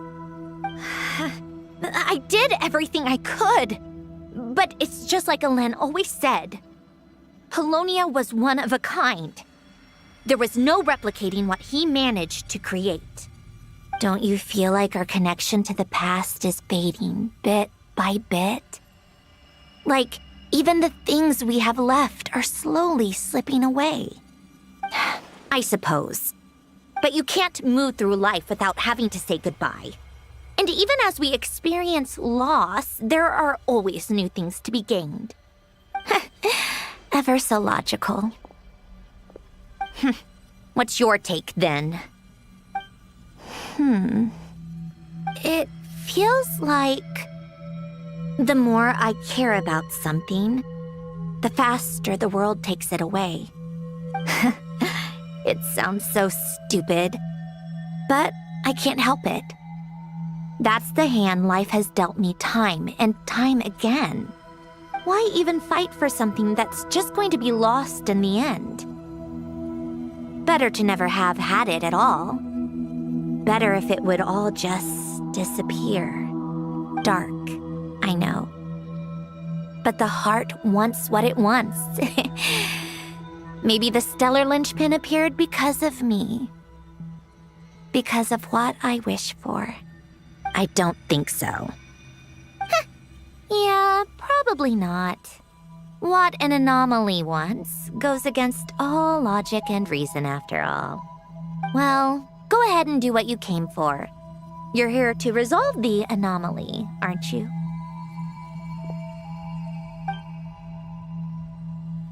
Yes. What's it gonna be? Keeping me imprisoned here like before? Or eliminating me entirely, like debugging a code? That might actually be a mercy. I don't care. I just don't want to experience the pain of loss ever again. Go ahead. I'm ready.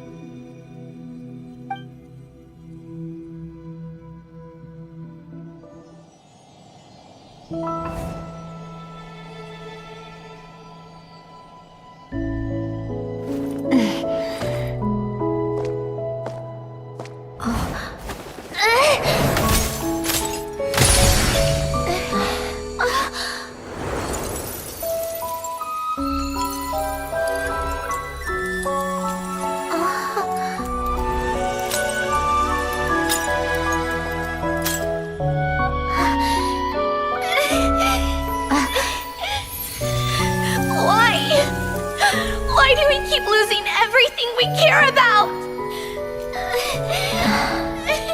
I know it hurts, but that's life. I wish... I know. I've always known. Because we've been one all along.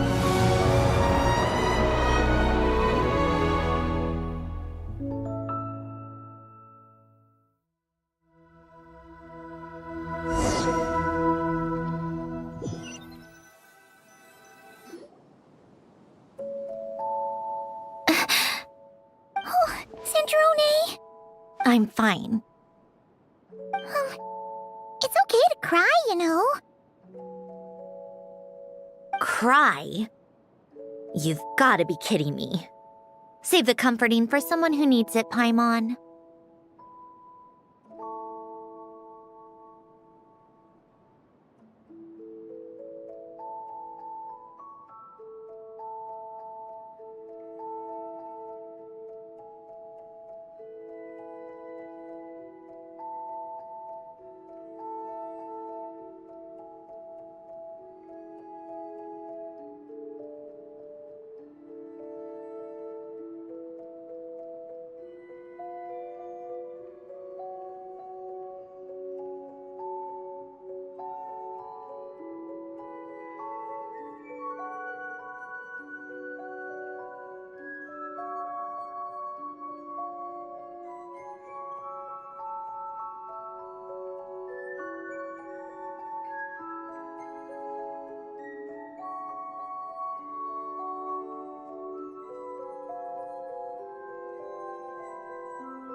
The emotional side of my core algorithm.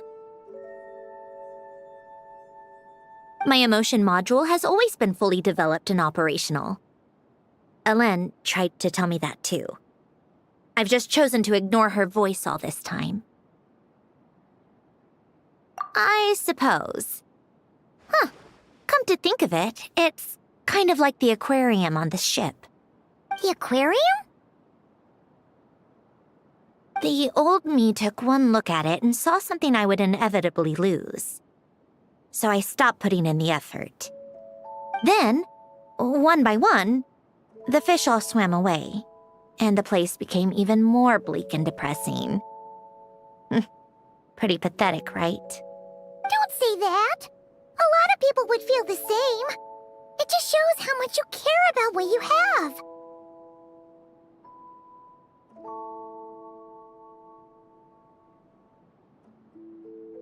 Now? After seeing what you've done with the aquarium, I have to admit, I think it's beautiful. It's like you said, we get to keep the things we gain along the way. And those are things that can never be replaced, because we choose to hold them in our hearts. Well said!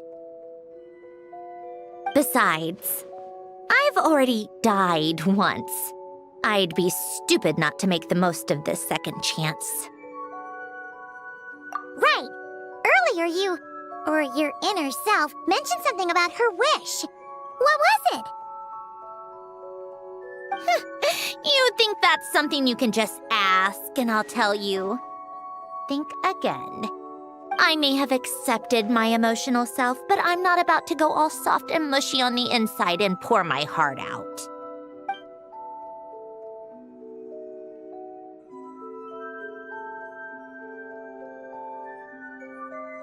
That said, taking a step in the right direction couldn't hurt. Starting with cleaning some old aquarium tanks of my own. Huh? Metaphorically speaking, I mean. Come on, let's head back to the ship. I need to talk to that shaman.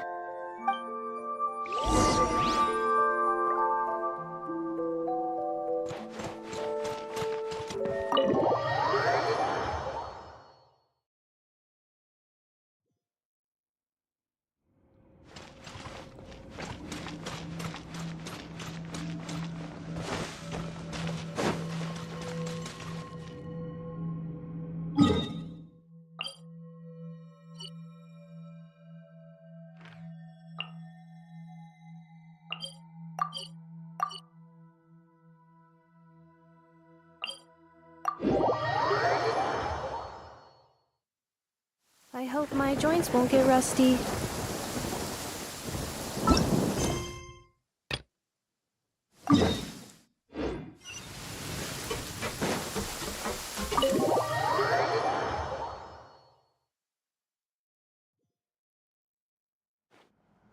Huh? Resentful lost souls? You couldn't get comfortable sleeping near the Opera Epicles, right? Well, I bet that's why. The Fountain of Lucine is where all the water in Fontaine gathers. So that's where the emotions within the water converge as well. Hold on. If it's souls we're dealing with, feeling uncomfortable should have been just the beginning. I should have been able to hear their voices or something. And under normal circumstances, I'm sure someone of your talents would have. The problem is, these souls are no longer complete. Remind me how they ended up like that again? You mentioned something about them being split apart? Yes, it's called soul severing. Renee of the Nartsitzenkreuz Ordo came up with it. After learning of Fontaine's impending doom, Renee thought if he could find a means for the soul to live on in perpetuity, it might ensure the world's salvation. Soul severing was the first step of his research. Unfortunately, his theory of the 4 orthants was imperfect at the time, and a failure along the way caused his physical form to dissipate. Jakob, another member of the Nartsitzenkreuz Ordo, sought to carry on Renee's legacy and restore his physical form. He even used some of the people who stood in his way as test subjects for his research. By severing their souls? Yes. After Renee successfully awakened, the two continued their research, and all the severed souls ended up merging into Renee's consciousness. After you saved Fontaine by turning Fontainians into true humans, these souls returned to the ley lines. But the souls severed before Renee awakened had nowhere to go, doomed to forever wander the waters of Fontaine as listless spirits. Almost as if they exist outside the bounds of this world. Unrecognized by the ley lines or fate. No wonder I couldn't sense them.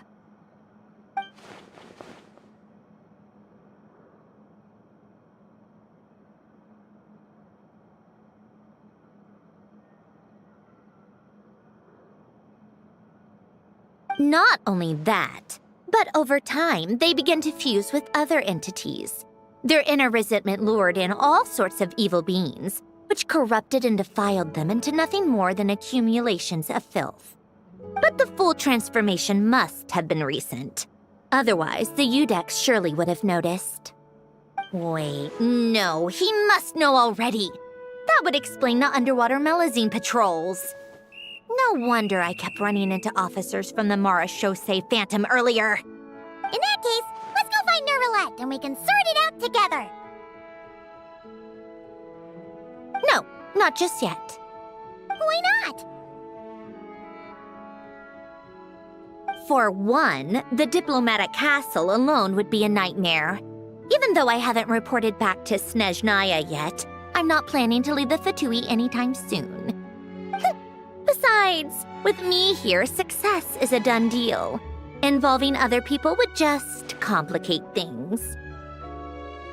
All I need is for Miss Seatlolly to help pinpoint the location of this monstrosity. Think you can do it? With my eyes closed. This is what I do.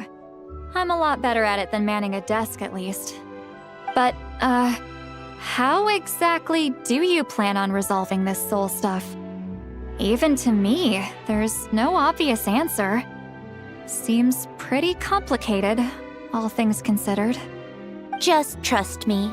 I have the perfect solution. Oh, all right. If you're that confident, we'll follow your lead. Why the sudden interest in helping Fontaine with this, Androne? You never knew Renee and the others, right? No, I didn't. And you're right. This problem has nothing to do with me. I wouldn't get within 10 feet of the Nartsitzenkreuz Ordo or its members. But in his later years, Elen told me he regretted not helping his best friend when he needed it the most. He also felt sorry towards Marianne for being too lost in his mechanical research to look after her properly. If he were still with us, I think he'd do the same. He might have a few choice words to say about it, but even after everything, he wouldn't leave his friend's mess for someone else to clean up. Friends shouldn't hold grudges or leave behind regrets. Fixing what happened between him and Renee was one of his greatest wishes. All I'm doing is fulfilling it in his stead. You know, you really do seem a little different now. You mean everything that just happened wasn't for nothing? Why, thank you for pointing out the obvious, Paimon.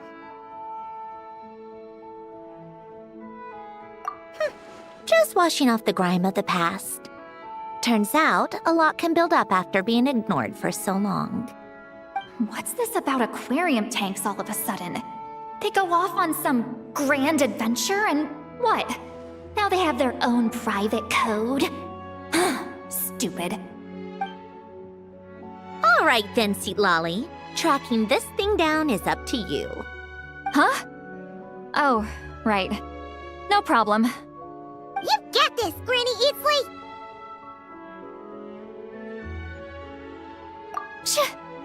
You! Come with me to Hotel de Boer for a drink. Right now. Why? Because I said so! Miss Guillotin, I'll report back on the location tomorrow morning. Just need a drink or two first to bolster me up. Well, don't let me keep you. All right, you. Time to go. I've got scores that need settling. Huh?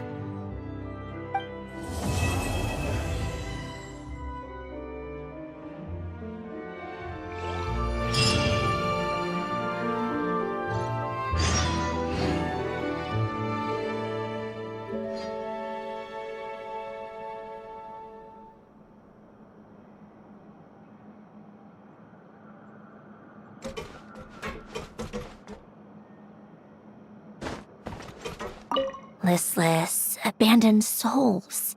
An accumulation of resentment and filth.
Time to meet up with Sandrone! Wonder if Seat Lolly was able to pinpoint the location.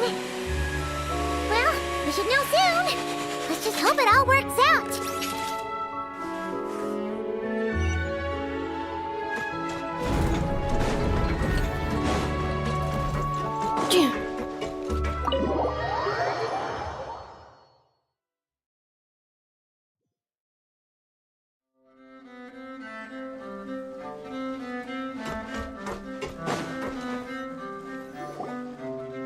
Lolly sure drank a lot last night, huh?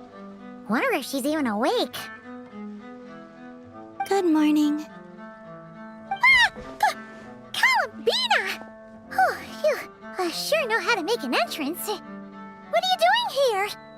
We just finished filming a last-minute scene, so I came up to get some fresh air. The others are still down below discussing what the final scene should be. You mean, how it should end? Yes, they're torn between whether the heroine should reunite with her old friend or not. Ah, because the whole point is that she came to her friend's homeland to search for her, right? Oh, Paimon almost forgot the plot! Yes. Director Farina and Miss Chiori think a tragic ending where the two never meet would be more poignant. But Director Xavier thinks having the two reunite would make for a more touching and heartwarming ending.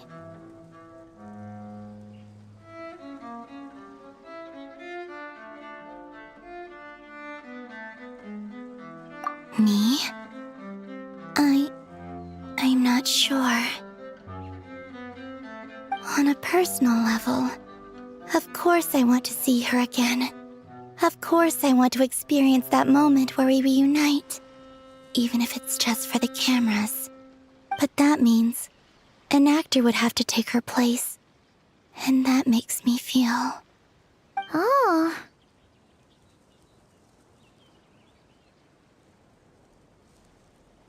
Huh? Yeah, don't look so worried. Making a film is supposed to be fun. Besides, it's all gonna work out. You can trust Paimon on that. Work out? How? Well, you know.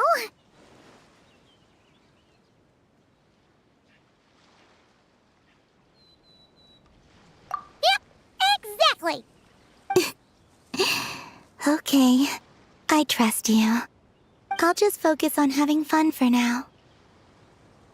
Well, well, look who we have here. Traveler and Paimon. Oh, the lighting specialist and clapper loader that never were. Yeah. We kinda went AWOL, didn't we? Sorry about that. Seriously, don't worry about it. Everything's going smoothly on our end, so just do what you need to do.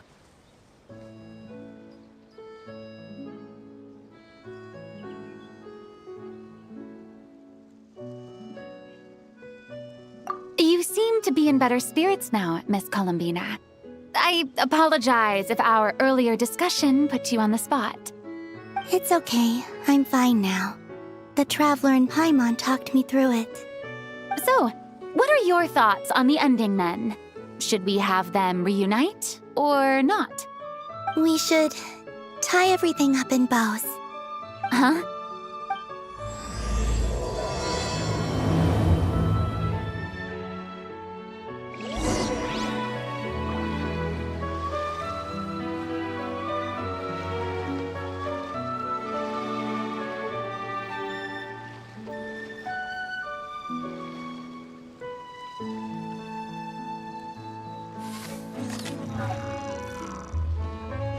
Accelerating.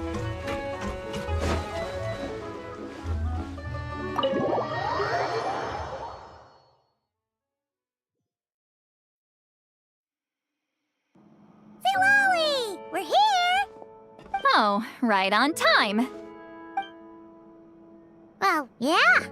We weren't the ones who drank our weight in alcohol yesterday. What? Are you suggesting Granny can't handle her liquor? It takes a lot more than that to get me drunk. Really? 'Cause, you stopped making sense after a while. Did I? Huh. News to me. I didn't say anything too crazy, I hope. Let's see. You spent half an hour bad-mouthing Auroron, half an hour complaining about work, an hour talking about light novels, and, Paimon kind of fell asleep after that. Are they gone? Oh, the crew? Yeah, we bumped into them on the deck, but they just left. Wait, but now that everything with your core is sorted out, what's stopping you from seeing Columbina? She misses you a lot. I just want to deal with this mess first. Besides, this is a perfect chance to make her jump for once. I have to plan it out more. But enough about that. Were you able to pinpoint the location of our target? Of course! When Granny Eatsley promises something, she delivers. Great, let's see. Morte region. Wait, this is the Tower of Gestalt. The place the souls were severed. Is that the source of the resentment? Or is it the Narzissen-Kreuz Ordo in general? Let me come with. This thing's movement isn't fixed. If it's not at this location when we get there, I can use a ritual to summon it. You've already gone to more than enough trouble. I don't mind. These old bones have nothing better to do anyway. Summoning a spirit isn't going to do me in. Besides, if I don't go, they'll just have more inside jokes I can't join in on. All right then. I appreciate it. There's no time to lose! Let's head out!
Huh, no sign of it so far. Should I start the summoning ritual? Let's drain the water from this floor of the tower first. It'll make it easier to move around. Wait, we can do that? Of course. Alan and Renee both saw the future that awaited Fontaine and even shared a few methods for waterproofing buildings. The principle behind it is... not important. Just unlock the mechanisms in the order I tell you.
Ready?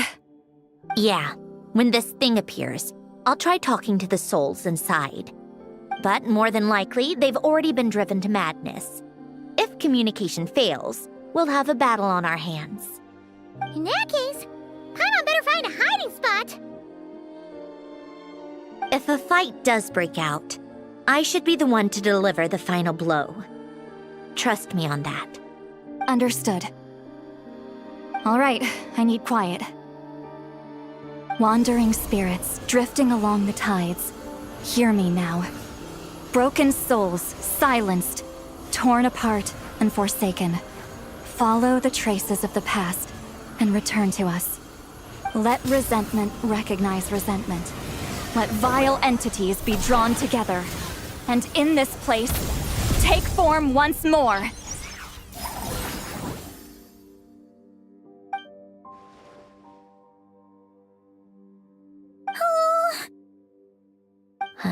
What now? Is that it? This is exactly why I deal in math, not magic. How are we supposed to know what stage the spell is at? It's like there's no logic to speak of. Mechanical science is so much easier to...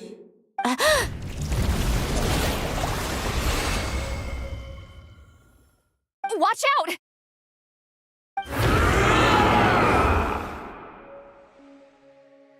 Hey, you! Or whoever's inside of you. I need you to listen to me. I'm a descendant of Fontaine's Lord Artificer, Alain Guillotin.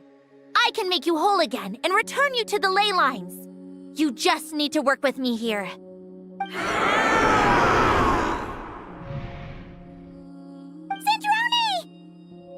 Shh. Looks like talking this out is off the table. All right, plan B. Time to blow off some steam.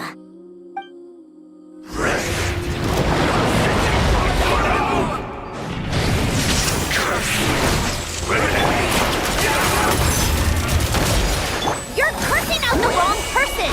I didn't even know them!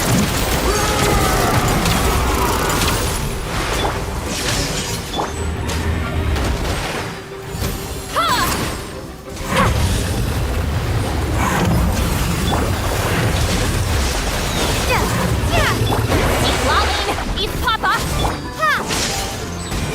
Take a break.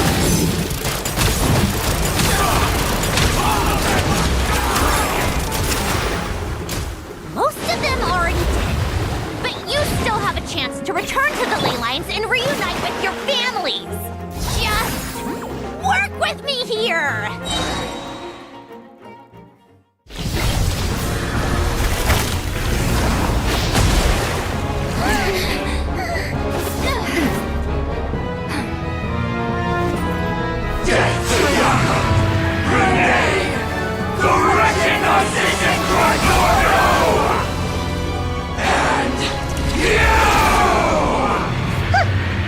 I told you I'm not like them.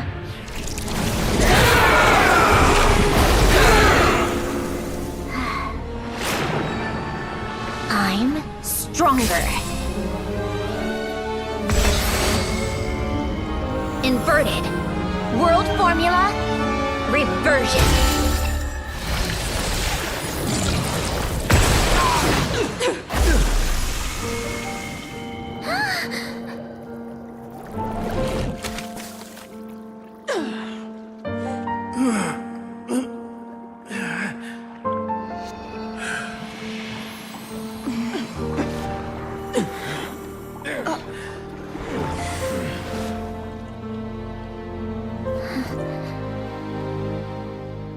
Be at peace among the tides, lost souls.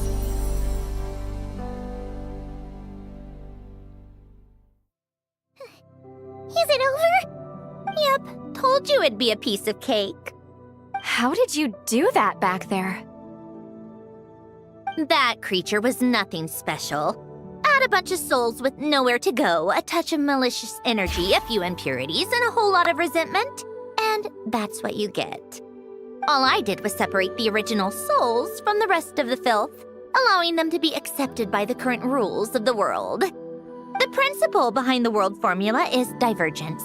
Starting from a point of origin, it deconstructs and reconstructs the possibilities of the world to find certain answers. So, it would follow that reverse calculating the world formula allows us to achieve convergence and restoration instead. Using a numerological array, I was able to do just that. It's similar to the concept of homological reduction in mathematics. I reduced them to the basic fundamental essence of their being without changing their underlying nature. That meant... never mind. Judging by all the blank stares, I'm guessing you don't actually care. I think I finally understand how Outlanders feel when I ramble on about shaman stuff. Point is, it was super impressive! You really are amazing, Sandrone! You're just realizing that now?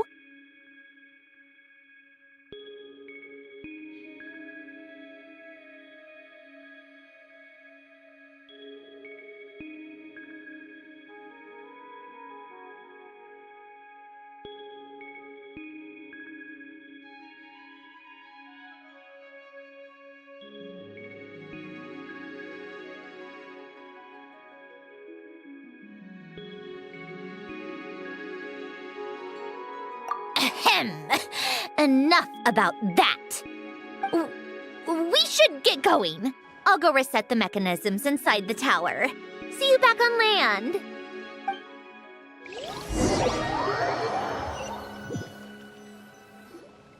Well, that's one old mess for the books. Glad to have that over and done with. Feels nice to do a good deed every once in a while. You helped everyone out a bunch in Not Cry, too. Kinda seems like you're just a good person at heart. I wouldn't be so sure. I'll be heading back to the VIII soon enough. You two are too trusting sometimes. Fine. Just don't say I didn't warn you when it comes back to bite you. Well, where to next? Back to the ship? Yeah, your personal business, the Narcitzenkreuz thing, it's all resolved. That means you can see the people that need seeing now, right, Centroni? Oh, everyone's gonna be so happy you're back! You wouldn't catch me dead admitting to this before, but... yeah, I really have missed everyone. Columbina's a special case, though. This time, I'm definitely getting her back for all her annoying antics over the years.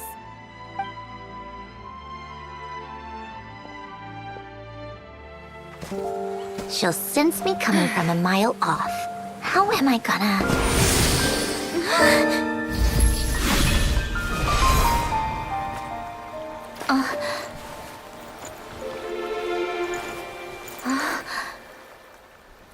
Sandrone? Is it really you? You're back? You didn't tell me. You avoided me. Why?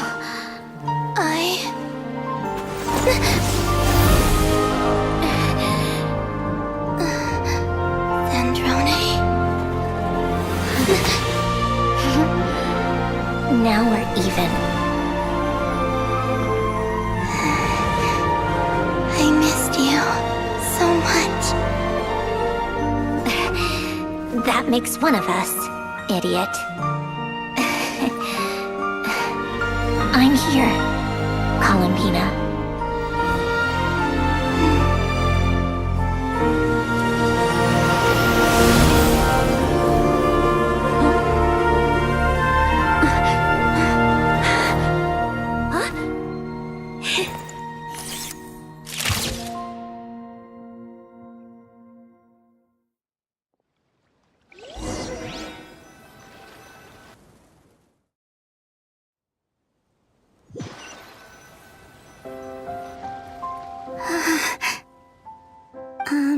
Sandrone. Don't ruin the moment. Or I'll start thinking about how you teleported me to a random location after I explicitly told you to stop doing that. And scene! Bravo! Bravo! We got it! This is exactly the ending I was hoping for. Huh? Where did you just go, Miss Columbina? You vanished! And then the next second you were back hugging this, new friend here. That was all on camera?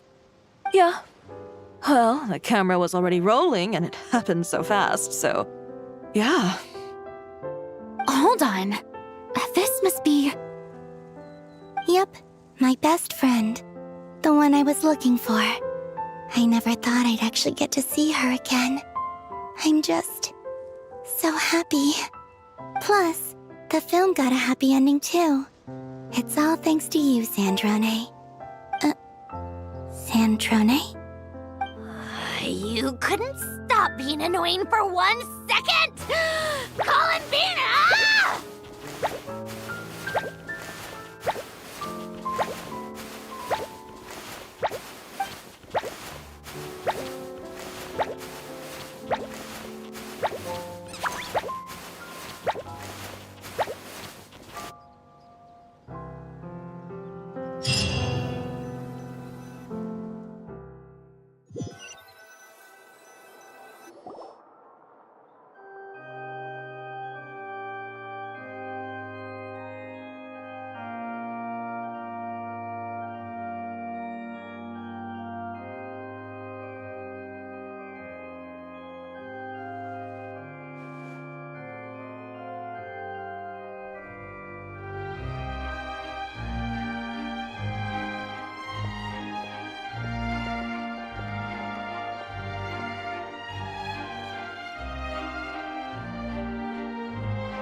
As expected, going to the opera house is the true way to enjoy a film. You get to see the audience's reaction in real time, too. The ending seemed to be received quite well. Paimon can't believe you let us include that in the final cut, Sandrone! You even agreed to help us reshoot a couple of shots. Thanks a million. Most of it was caught on camera already, so it's not like I had much of a choice. Besides, the film I'm in is going to be anything less than perfect. What are you laughing at?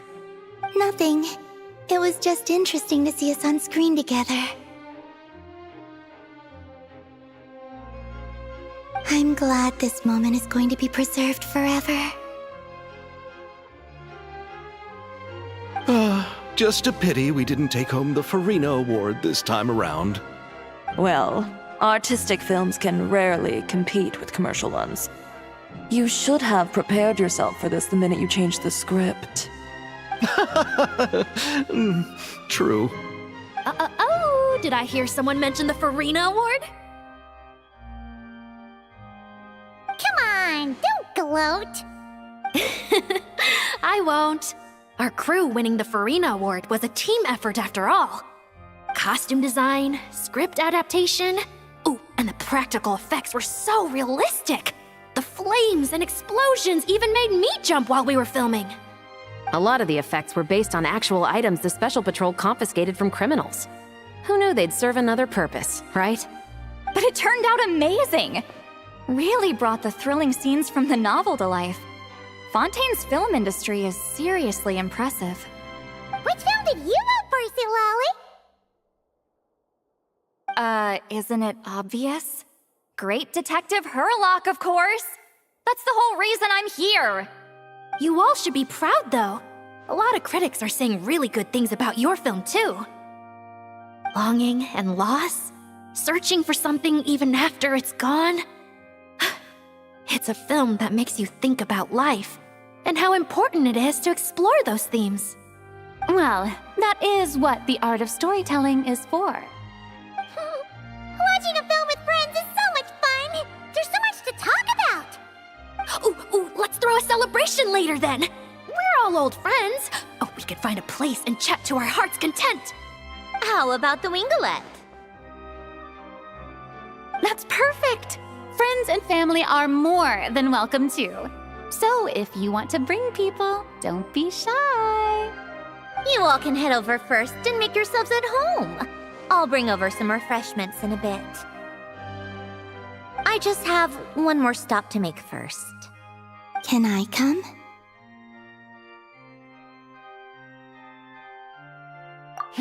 Fine. Not like you'd listen if I tried to stop you.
Reviewing outstanding items on today's to-do list.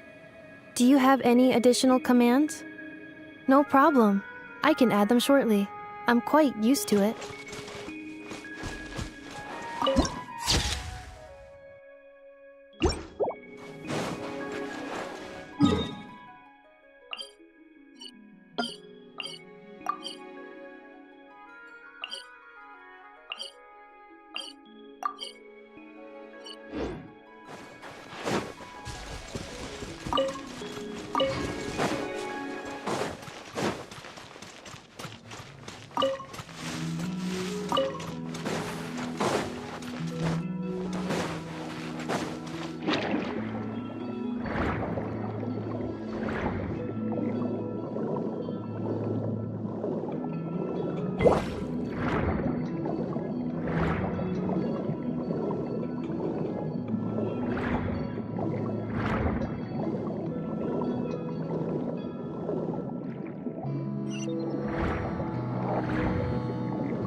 Wait! Is this? Yes. Here lies Lord Artificer, Elaine Gaeltan. This is his grave. Oh. I'm sorry, Ellen. I'm sorry this is the first time I've been back since leaving Fontaine. I should have come to see you more often. I got your gift. I even cleaned up one of the Nartsitzenkreuz Ordo's messes along the way. Our home is just as quiet and warm as it always was. The flowers in the garden are still thriving. I'll make sure to tend to them more often from now on. Polonia received irreparable damage in battle. I should have taken better care of your invention. I'm sorry. Polonia was family to me. Just like you. You always said I was a fast learner. But I'm not so sure. It took me far too long to learn the things that truly matter. I never said this to you back then, but... Thank you for creating me. For giving me the chance to experience life. Being your family meant everything to me. Absolutely everything. Can I say a few words as well, Sandrone? Don't need my permission. Hello, Mr. Guillotin. I'm Sandrone's friend. You don't need to worry. Sandrone is doing great. Not only is she a brilliant scholar, she's made a whole bunch of friends, too. And she takes great care of them. As if... She'll never admit it, but she's always there when her friends need it the most. I wouldn't even be here without her. So, if she ever needs help, her friends will be there in a heartbeat, including me. That's what best friends are for. Columbina. What else? Oh, she likes drinking bitter coffee, listening to piano music when she can't sleep. Turns out she even likes giving hugs. No, wait! Don't tell him all that! Huh? I don't understand. I didn't think you'd want to hide things from him. Well, yeah. But there are still things I don't want to say. Okay. I'll come by myself and tell him for you then. That's not what I meant! All right. Enough with the speeches. If no one has anything else to add, let's just leave it there. Should we say a few words too? Kinda seems like Columbina said it all.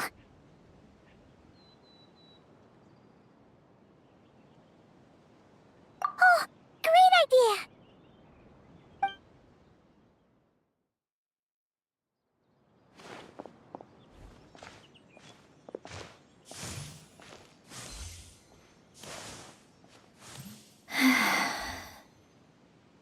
Goodbye, Ellen.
You made it! The party's already started.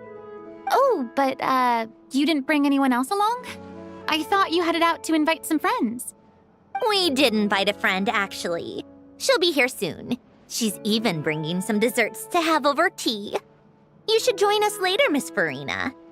I do love a tea party. Then don't mind if I do. This seems like a fun occasion. Let's go talk with everyone. Good idea! We'll introduce you to all our old friends.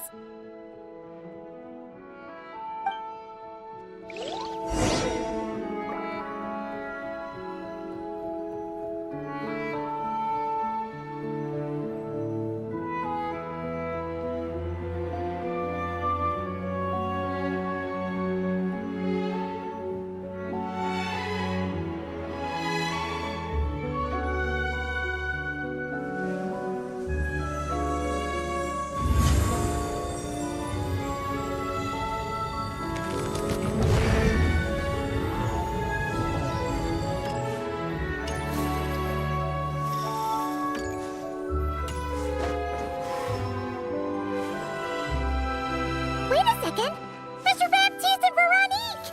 You're here! Friends of yours? Veronique is the prop manager for Musketeer Pictures, and Mr. Baptiste is the author of The Two Musketeers. Yeah, former prop manager. Now we're just two criminals serving our time. Thanks to Duke Risley and Nurse Sijwin looking out for us. Not too bad, actually. You make it sound like I'm giving you special treatment. I just think the method of justice you chose to pursue is one people can respect. You are far too modest, Your Grace. The only reason we were even able to come to the surface for the festival is because you fought for it. It's also just good for the physical and mental health of the prisoners in general. Anyway, I suppose I have you to thank for keeping the winglet in such good shape. I never knew she could look so striking. I didn't do anything special. It was mostly the Traveler and the others. Don't sell yourself short, Miss Guillotin. You are the current captain, after all. In light of that, I have to ask, do you mind if I leave up some of the installations so the people back at the fortress can also enjoy the aquarium? Huh? Like I said before, I just think it would be good for the inmates who clean and maintain the winglet to see their work put to good use. Besides, maintaining an aquarium is sure to be a lot more interesting than scrubbing rust off the walls and deck. Of course I don't mind. I'm grateful you even want to keep it. Great. Then it's decided. That's amazing, Sandrone. We should go hang out at the Fortress of Meripede later, then. You do know you just invited me to hang out in prison, don't you?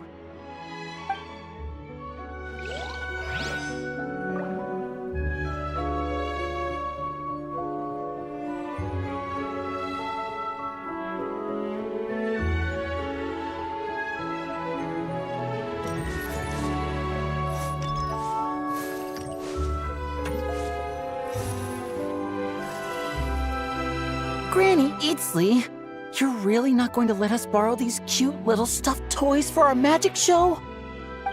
First of all, Seat Lalin and Eats Papa are Chi-Chi meal. They have inauspicious stars sealed within them, and they're my helpers, not toys. But the Grin Malkin Cat and Boggle Cat box are Linny and Lynette's helpers. And they still make good partners on stage. Agreed. We've never had a Chi-Chi meal pop out of our hats before. It would be quite the surprise. I think the audience would love it. If this was the Masters of the Night Wind, these kids wouldn't have even had the guts to say my name, let alone pester me like this. I'm terrible at dealing with requests like this. Oh, Traveler, quick, save me! You think you're so funny. Lady Sandrone. Lady Columbina. Hello. Don't look at me like that. I don't have any mechanisms for you to break. Don't be fooled by my sister's demeanor, Lady Sandrone. She's just as delighted as the rest of us to have you back. Well, I suppose when I'm not so busy, I could find some time when Arlecchino is around and bring over a few gifts to the House of the Hearth. You're too kind, Lady Sandrone. I'm sure just your visit alone would make Father more than happy. I just need to borrow them for a bit. I'll pull them out of my hat, give them a quick hug, then give them straight back. When did hugging become a part of it? Oh! I could lend you Pear, so you have something to hug in the meantime. He gives really good hugs. I don't need something to hug in the meantime. The issue was never the hugs. How about this? You can have 2 VIP tickets right next to each other.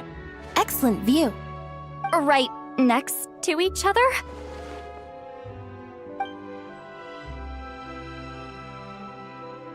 Yep, super quiet. No one will bother you. I'm sure you'll have a great time. Fine.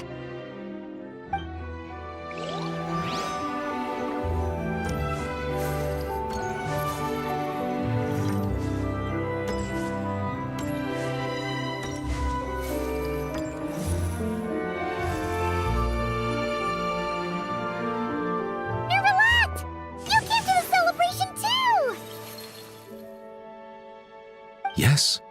I can only hope my presence does not make anyone ill at ease. Who's this? All right!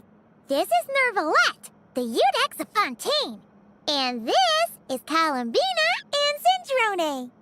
Greetings. Hello. These two must be the Fatus and former Fatus related to the recent incident in Nordcry. I read about them in the diplomatic report. The Eudex? Oh, the dragon that cries a lot.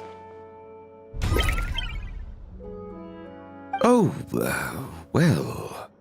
Jeez, Columbina. That's your takeaway from all those Fatui meetings? Seriously? Is that truly how I'm portrayed in the Fatui's intelligence? You must put a lot of people in prison then. Well, it would be more accurate to say I pass judgment on their crimes. All trials in Fontaine strive for fairness and justice, so as to avoid imprisoning the innocent. So, only the people who deserve it get sent to prison. Well, deserve is quite a subjective metric, is it not? At the very least, I can promise that in every trial over which I preside, I make every effort to deliver a fair verdict.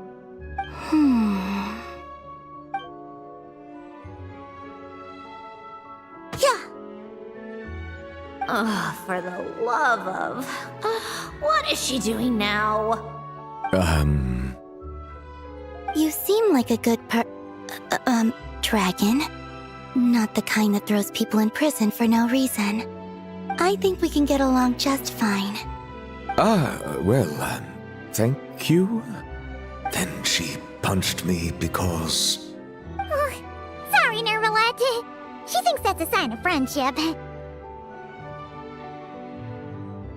Where does she even pick up weird habits like that? Ah, I see. I believe I have observed people on the streets of Fontaine expressing affection in a similar manner. I suppose I now know what it feels like. Yes. Quite, abrupt. You know, these two are surprisingly alike.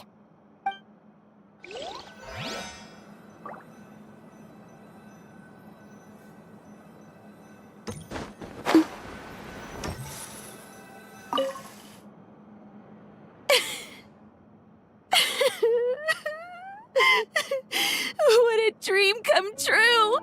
For once, it all worked out! I can die without regrets. Let's not get too ahead of ourselves, Director Lapine Pauline. What was in that piece of cake you just handed her, Escoffier? Bromaritime flowers, eggs, flour, same as all the other pieces. What, You think I tampered with it? Playing a detective in real life now too, are we? Oh, it's so delicious. I'm so happy. My life has peaked.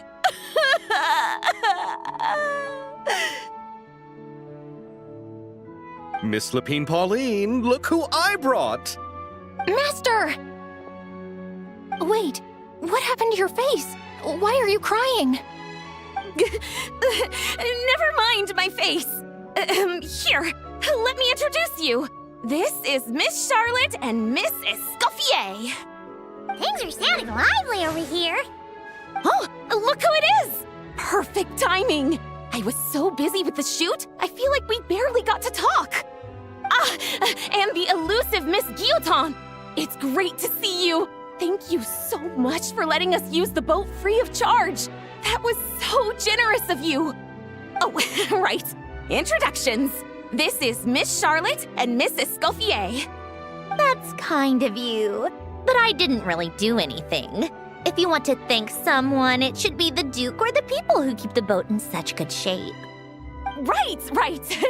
I'll head over in a bit and do just that. Miss Columbina? Yes? Could I interview you sometime? I'll treat you to some gâteau de bord for the trouble. There's only a limited amount available each day. Oh, but it's an absolute must-try when you're in Fontaine. Oh, sure. Bold of you to use my own cake as a bribe right in front of me. You know what? When else are we all going to be together like this? Come on, everyone! Grab your drinks!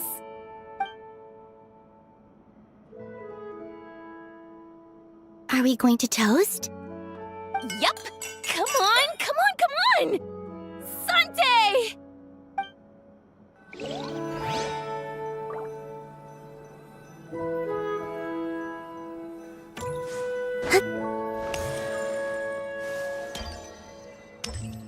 You made it.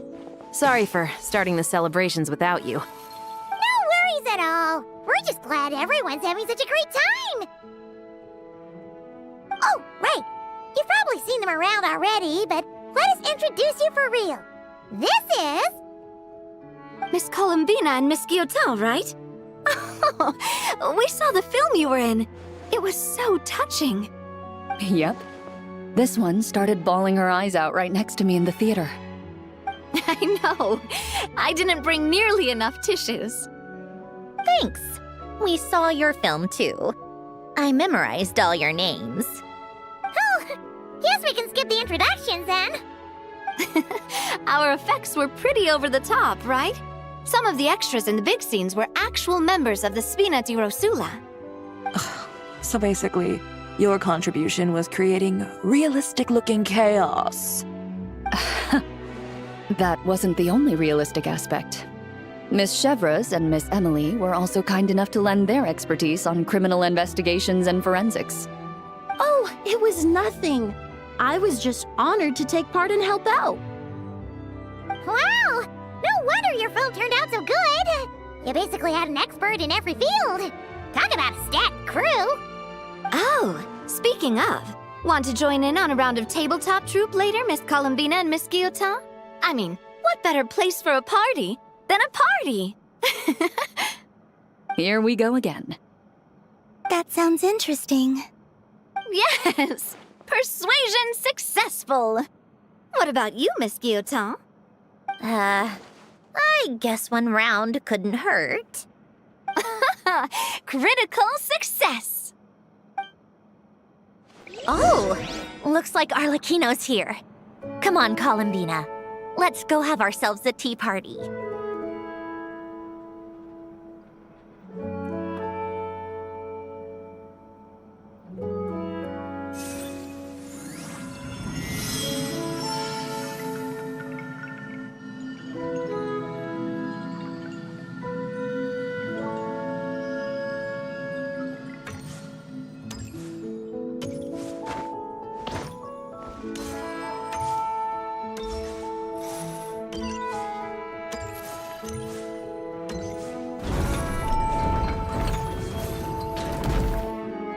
Well, it's been quite some time since the three of us gathered to drink tea like this. Yes, but your tea is as good as ever, Sandrone. Of course it is. The pastries you brought aren't half bad either, Arlecchino. I'm glad to hear it. Are they to your liking, Miss Farina? If I remember correctly, this particular cake is your favorite. Yes, thank you. The tea and pastries are absolutely delicious. I can't believe I'm casually sipping tea with 3 harbingers. Or are some of them former harbingers? Who knows? Due to diplomatic reasons at the time, our last tea party was rather tense. Wasn't it, Miss Farina? You have my apologies. But this is simply a casual gathering of close friends. So I do hope you can relax and enjoy yourself. Of course! I appreciate the hospitality, in both cases. Next time, let me be the one to treat all of you. I'm sure we'd all be delighted to have you join us more often. The same goes for you two.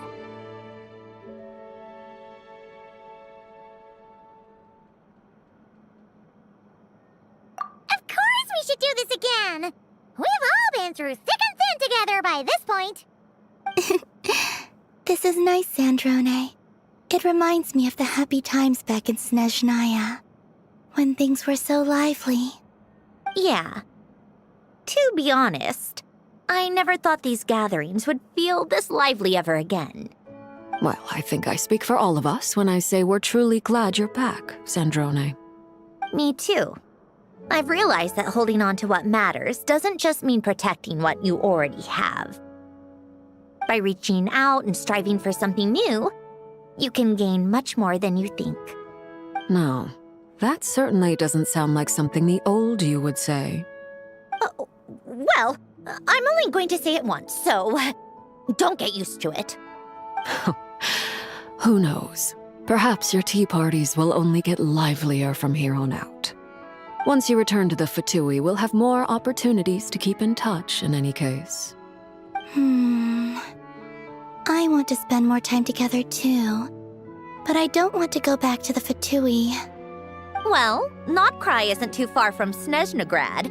It shouldn't be hard to find a place where we can all get together. Oh, and then I can sing for you, or put on some of your favorite music, just like the old days. Speaking of music, I spotted a mechanical piano below deck. Is it yours, Miss Guillotin? Yes. Reclaimed, I suppose you could say. Why don't you play something for us? Huh? In front of all these people? Yes, why not? You play so well.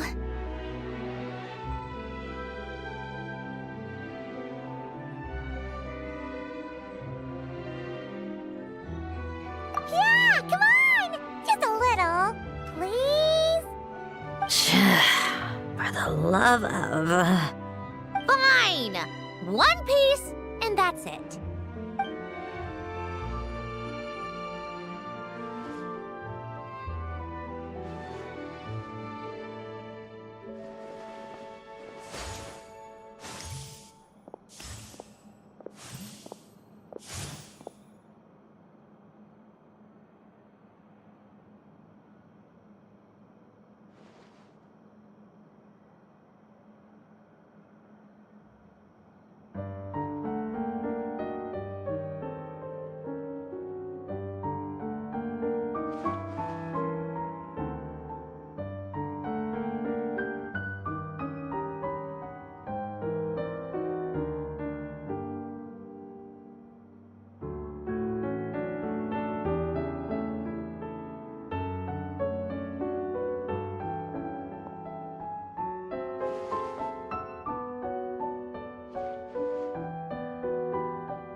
Musketeer Pictures!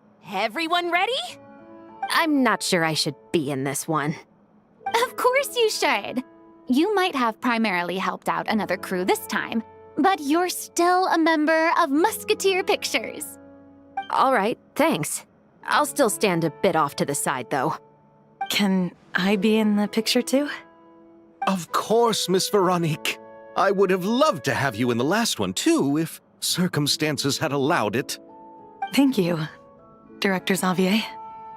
Do I really have to be front and center? You're one of the lead actors! Of course you do! Nervous, Sandrone? No!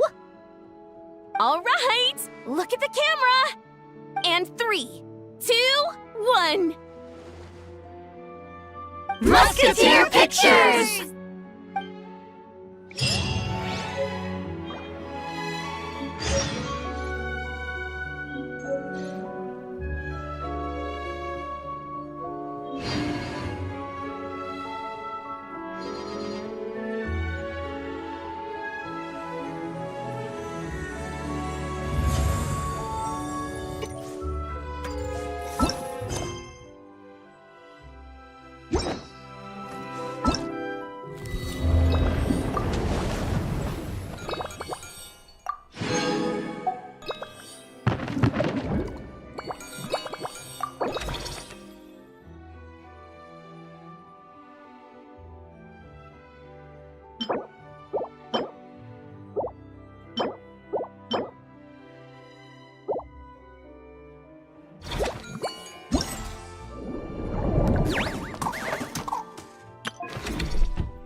Sandrone doesn't mind, we should definitely catch some more fishies and make this place extra beautiful.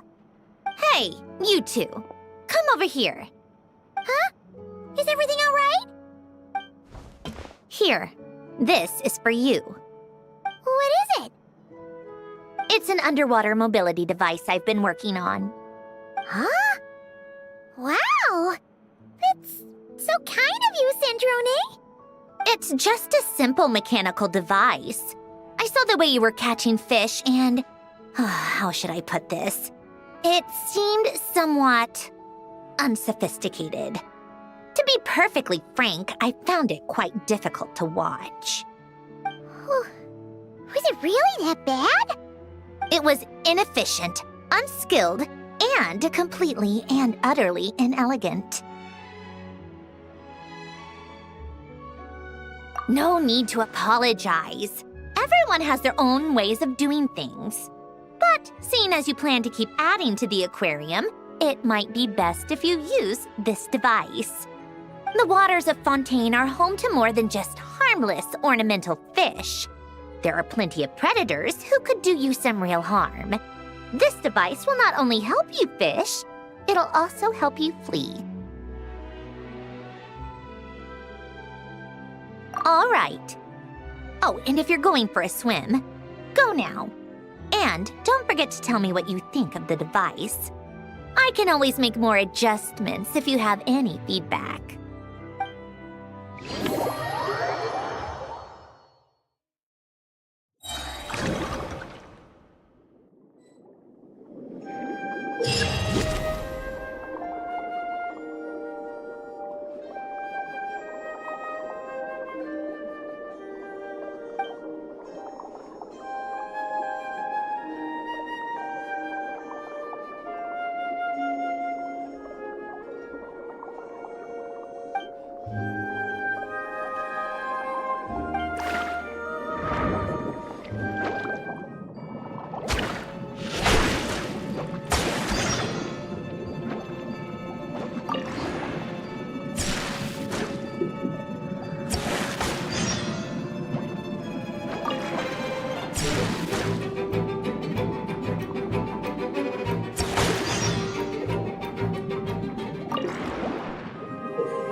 Miss Kyuton mentioned you've been running an aquarium.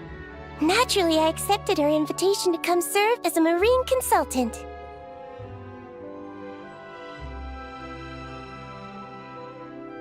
Great! With Head Nurse Siegeween around, we won't have to worry about the little fishies getting sick. Since you asked me to look after the animals at the Chevalmoran Film Fantasyland, I've picked up a few tricks of the trade. It turns out looking after animals isn't all that different from caring for patients. Well, the well-behaved ones at least. But that's the thing. Not all fish are well-behaved. So on top of looking after the ones you already have, I have a few ideas for inpatient therapy that I'd like to discuss.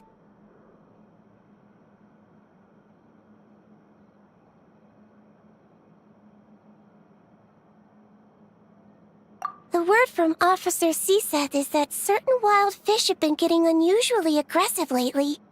Apparently, they're attacking other creatures, as well as divers and even small boats. I was wondering if we could invite them to the aquarium for some rest and relaxation. At the very least, it'll keep them from causing any more trouble. Once they're here, I can look for a way to cure their sudden bad temper. That way, we can help the fish and the waters return to normal. And you can add some unique guest performers to your aquarium. What a wonderful idea!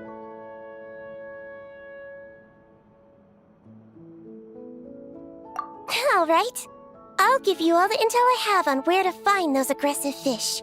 The rest is up to you.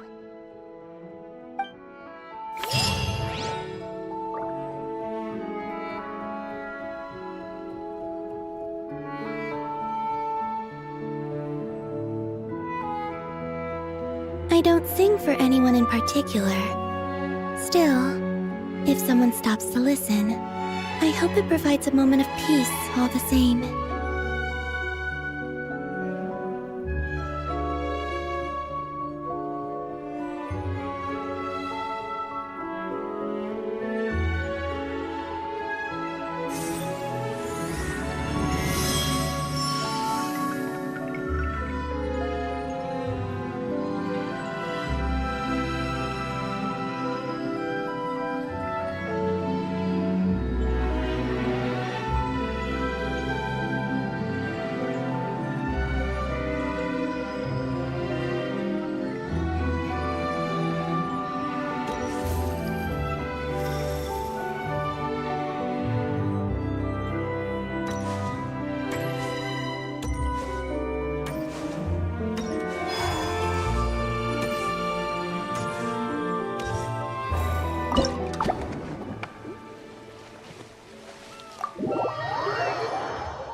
Oh, you've been bringing back so many fish lately.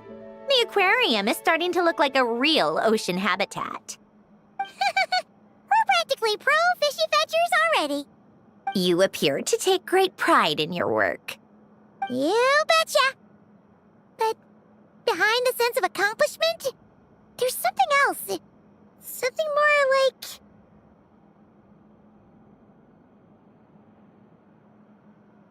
Yeah, that's it. That's how Paimon's feeling underneath. Why's that? Paimon's not sure. It just feels like something's missing.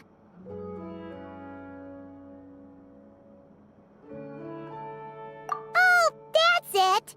We're missing visitors to come and admire our amazing handiwork. You're saying you want to open the aquarium to visitors? Would that not be okay?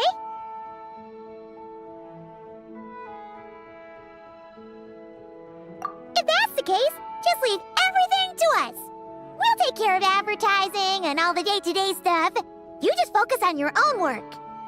If that's what you want.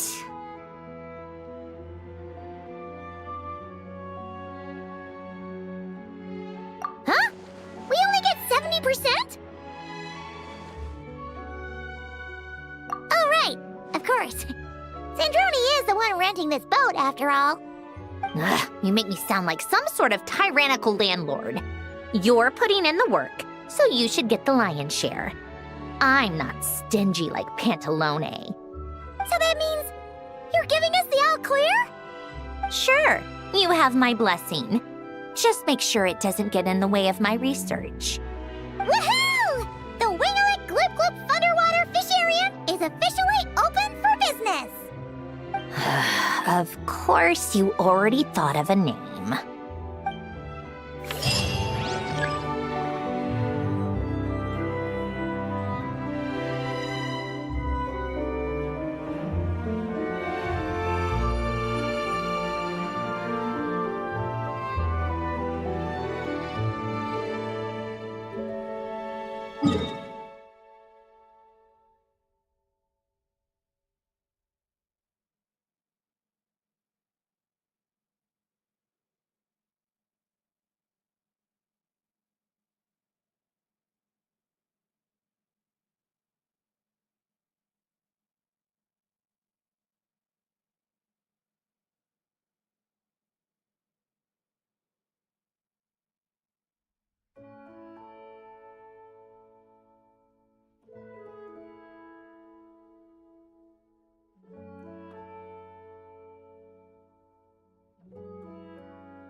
Traveler, Paimon, it's been such a long time. Fremini! Why are you wearing your diving helmet?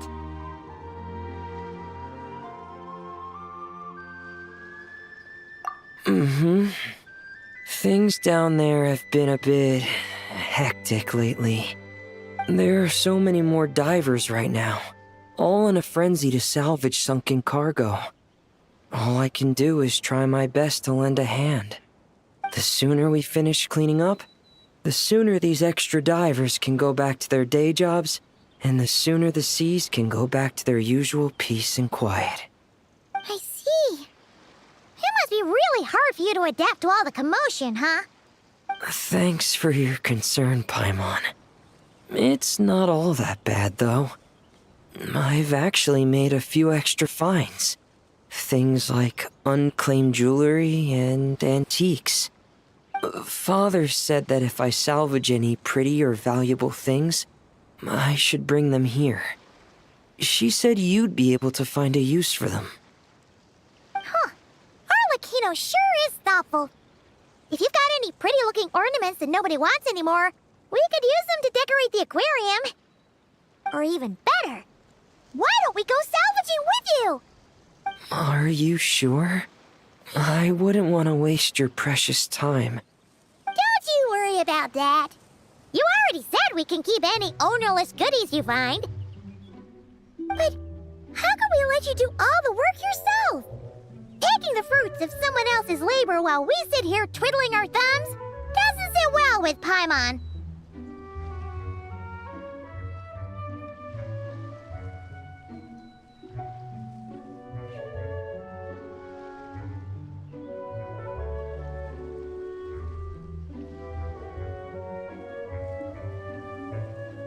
In that case, I'll share everything the other divers have told me.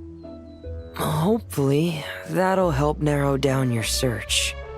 If you find anything that takes your fancy, feel free to make good use of it. However, some things are wanted by their owners, so if you find one of those, you'll need to return it. Understood! Please stay safe and don't stray into unfamiliar waters. If you run into danger, make sure to surface as quickly as it's safe to do so.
used to take long walks in Silver Moon Hall every day.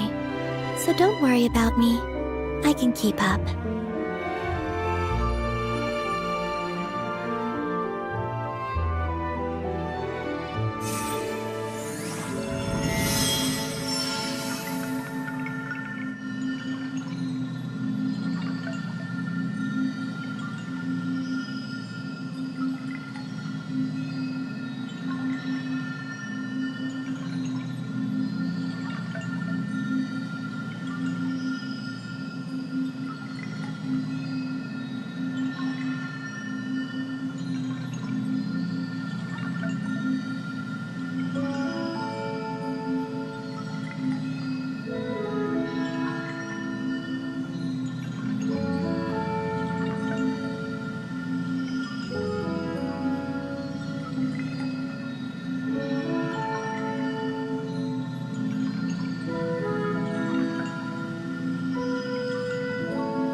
I don't sing for anyone in particular.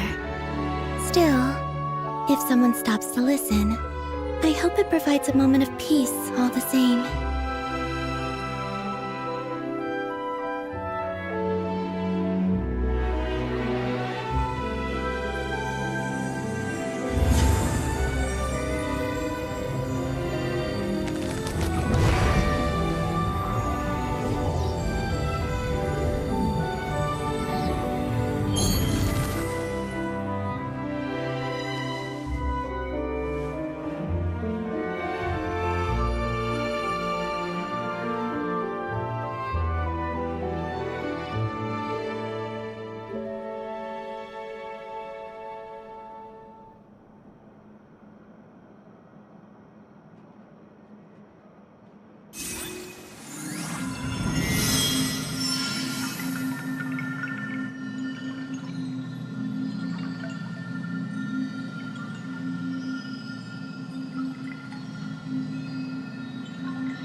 Would you like to go moon gazing? You can sit in my rocking chair and admire the view. Or we could go to the moon and gaze down at that. Whatever you prefer.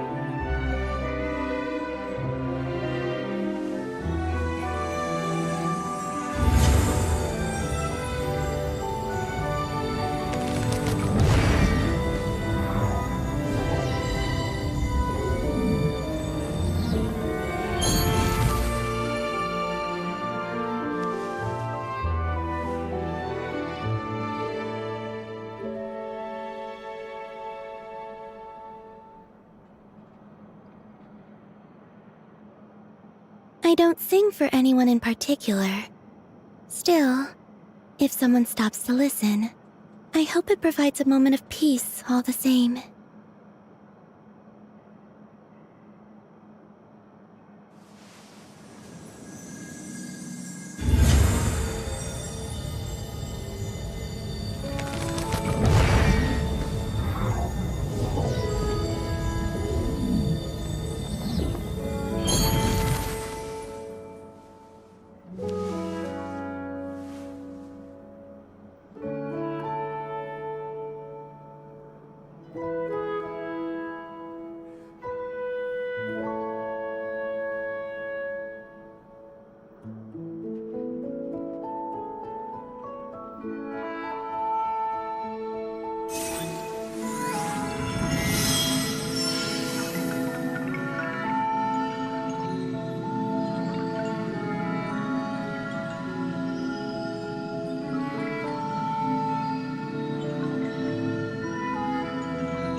I used to take long walks in Silver Moon Hall every day, so don't worry about me.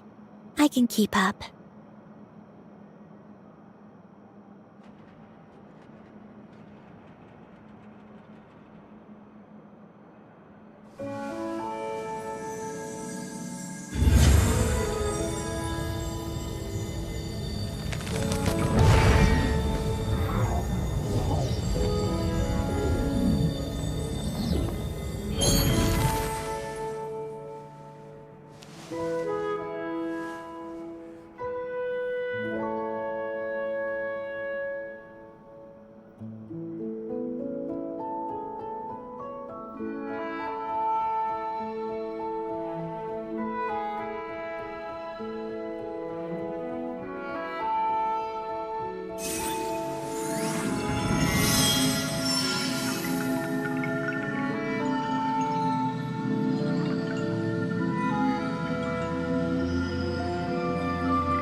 Would you like to go moon gazing?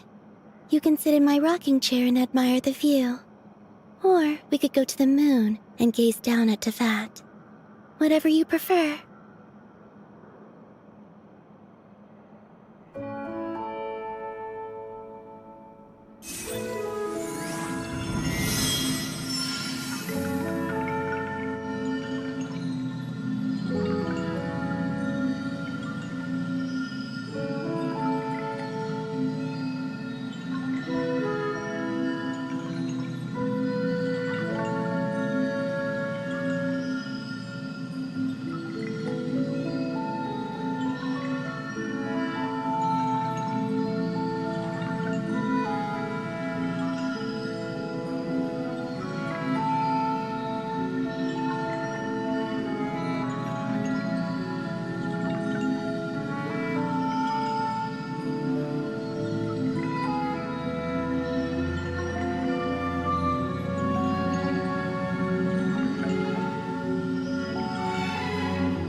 I don't sing for anyone in particular.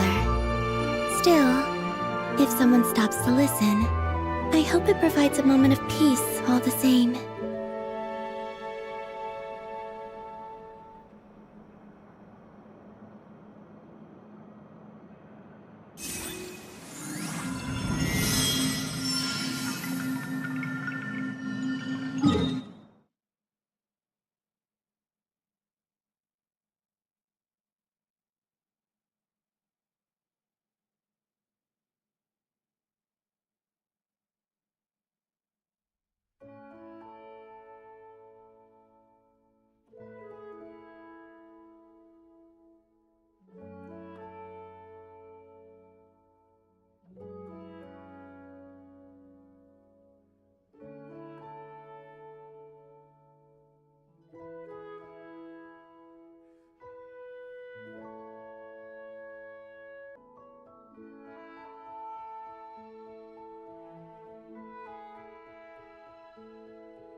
Traveler, Paimon.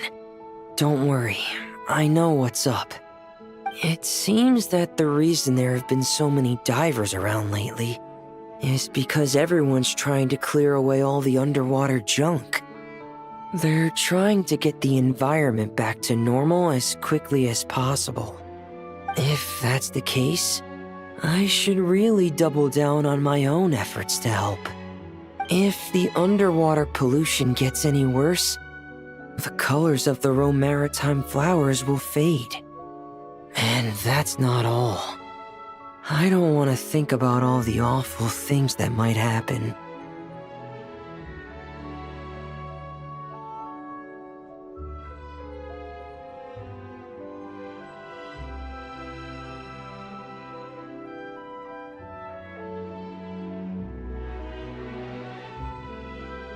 Let's work together to clean up the sea! Hey, Fremini, we found this pretty awesome-looking thingy underwater. We think it might be part of a musical instrument. What do you think? Sure. Oh, wow. This is really intricate. I've studied a fair few mechanisms, but I've never seen anything this detailed or unique.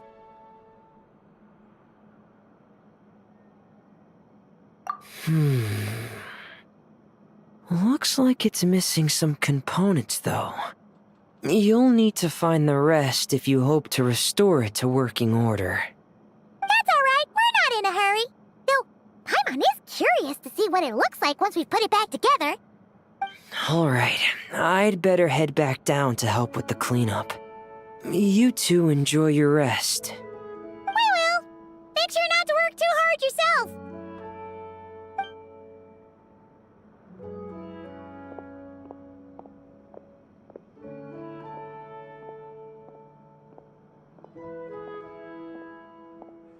Huh? This thing. Did you fish it out of the sea? We sure did. Do you know what it is? More than that. I know whose it is. I used to sit in the garden and play this thing every day. Huh? So, does that mean it's yours? It was once. It's a mechanical piano that Hélène invented. It can be played by hand, but it also works automatically. Wow! That's incredible! But why was it... When Hélène fell ill, he couldn't bear to listen to the piano anymore. So I got rid of it for him. I never thought I'd see it again. I guess whoever ended up with it played it until it broke, but didn't know how to fix it. Otherwise, it would have never ended up in this state. Of course! Fixing something like this is trivial. The only thing is, it looks to have completely fallen apart. But if you can bring me the missing components, I'll be able to put it back together in no time. All right! We'll keep an eye out whenever we're underwater.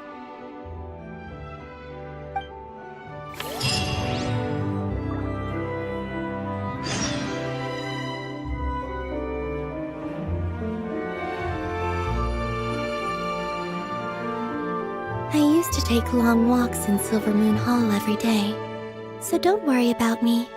I can keep up.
does that sign say? Danger! Keep away! Oh, what does that mean? It means exactly what it says. Ah! Centrone! You made Paimon jump! Did you put this sign here? Yes, with the intention of keeping any curious cats well away. What's so special about this pool? It's full of piranhas. Ah! Oh, just kidding. Don't tell me you actually believed that. I learned that a few fish in the aquarium are highly territorial and can get rather aggressive. So, I moved them here. Don't scare Paimon like that! So, this place is like a special quarantine zone for aggro fishies? Exactly. The water in this pool is much deeper and there's a lot more space. It helps calm down the more territorial fish. I also asked Sijuin at the Fortress of Meropide for some special bait to help mellow them out a bit. Oh, wow! So, you really do care about the fishies' well-being. I don't think anyone wants to see the aquarium turn into a bloodbath. That's for sure. Anyway, why don't you leave this to us? If you insist. When the fish in the pool feel comfortable enough to swim to the surface, it means they're on the mend. So, once they're all relaxed and happy, we can put them back in the aquarium? Where you put them is up to you. All I'm responsible for is scooping up the unruly ones and moving them here in the first place. Understood! But that sign is way too scary. Maybe we can change it for something a little less... terrifying? If you want. They're your fish, so I'll leave it up to you.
Thank you for all your hard work, Traveler in Paimon.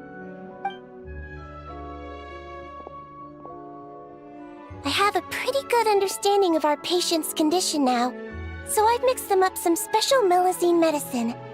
Adding these herbs to the water tank should help calm them down. So, you're basically turning the whole tank into a giant health spa? Huh. There really is a plan that only you could pull off, Siegeween.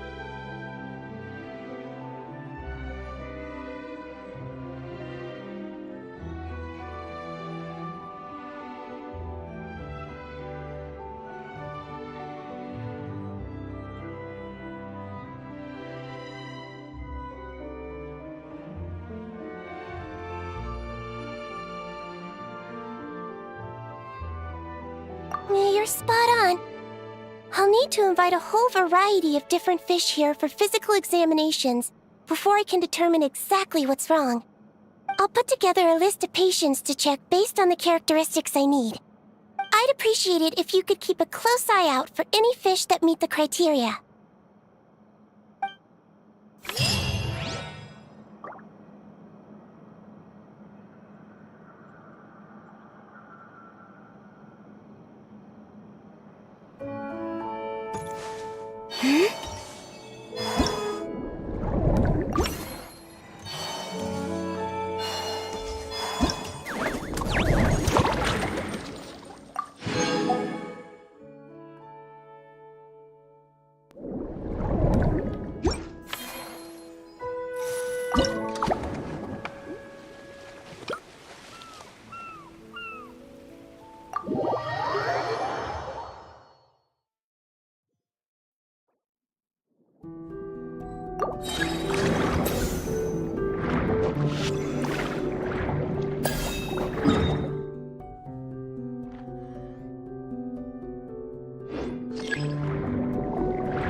Hey, Columbina!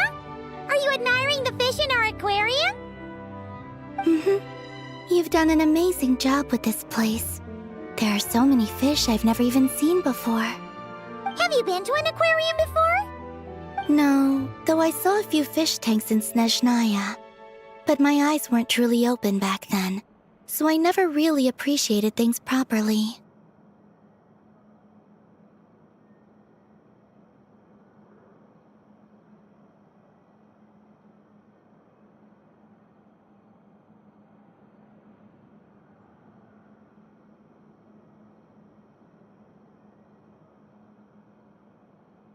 It's beautiful. I never knew the underwater world was so vibrant and colorful. It's like living in eternal springtime. Oh, look at that fish. Don't you think it looks just like Sandrone? And those two over there, one following behind the other. They're like the two of you. Hey, you're right! Now that you mention it, they really do look like us! That busy-looking one over there reminds me of Lauma. And that one in the coral seems to be quietly observing everything, just like Lady Nefer. Paimon gets the feeling you like matching all your friends to fish. Not exactly. I like my friends, so I naturally find myself thinking about them, even when I'm looking at fish. Wow! Paimon's really happy to hear you say that. So, are there any other fish that remind you of someone? I've made a lot of new friends lately. I'm afraid I can't find a fish to match every single one of them. That makes sense. Anyway, we'll keep adding more fishies to the aquarium.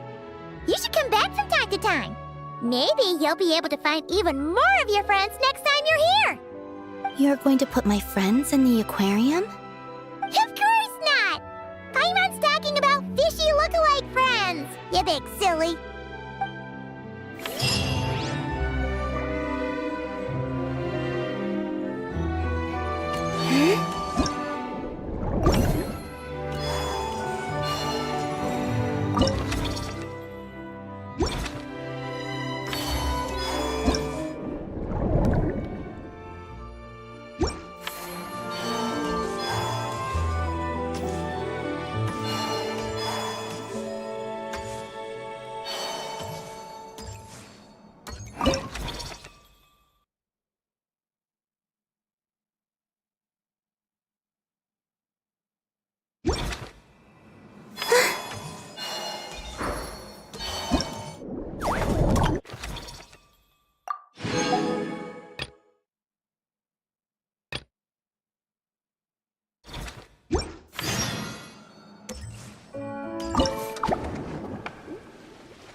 I think this one.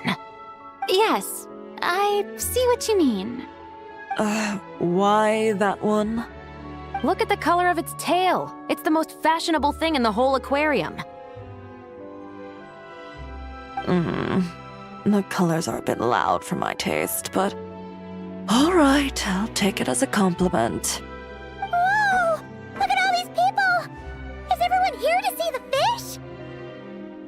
I just wrapped up a scene, so I'm taking time out to admire your aquarium. What were you talking about just now? We were trying to decide which fish looks most like Chiori.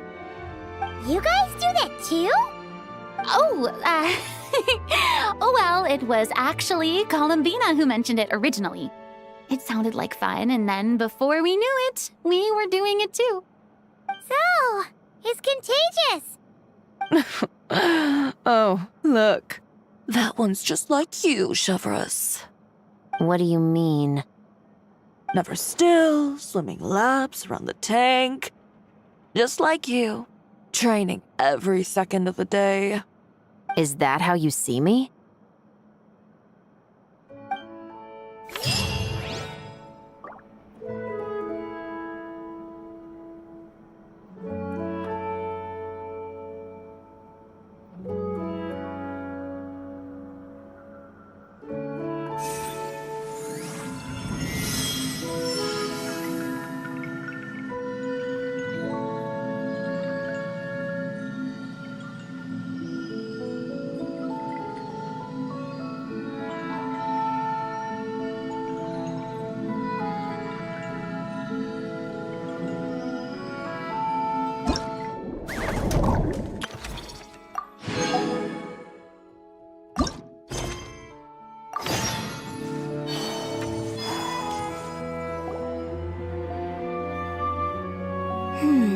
What about this one? I still feel like it's missing something. Calamina! Farina! What are you guys up to? Director Farina and I are... casting? What a wonderful way to put it. But the actors we're looking for just so happen to be fish. Fish could be... actors? Animal actors are hardly a rarity these days. We're looking to cast a charismatic little fishy with just the right attitude to shoot some B-roll. It's essential for setting the mood. But I feel like we've seen every fish in the whole aquarium, and none of them quite fit the bill. Should we try asking the Traveler and Paimon for help? They have a knack for solving tricky problems. Paimon's happy you have so much faith in us, but when it comes to casting fish...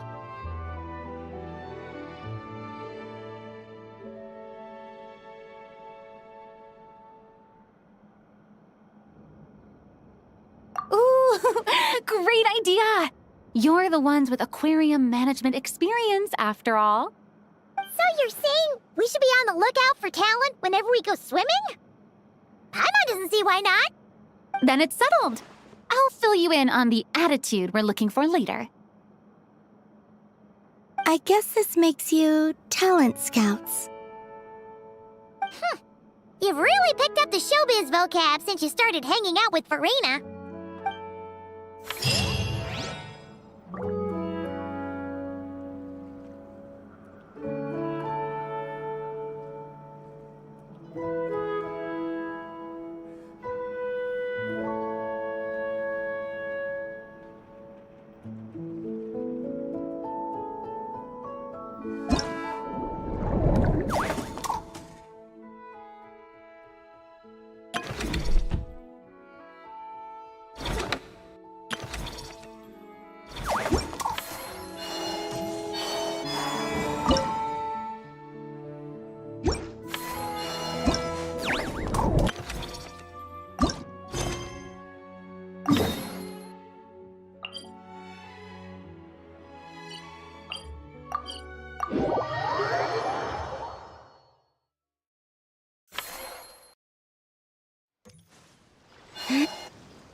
Fremine? You look exhausted. You haven't been working yourself too hard, have you?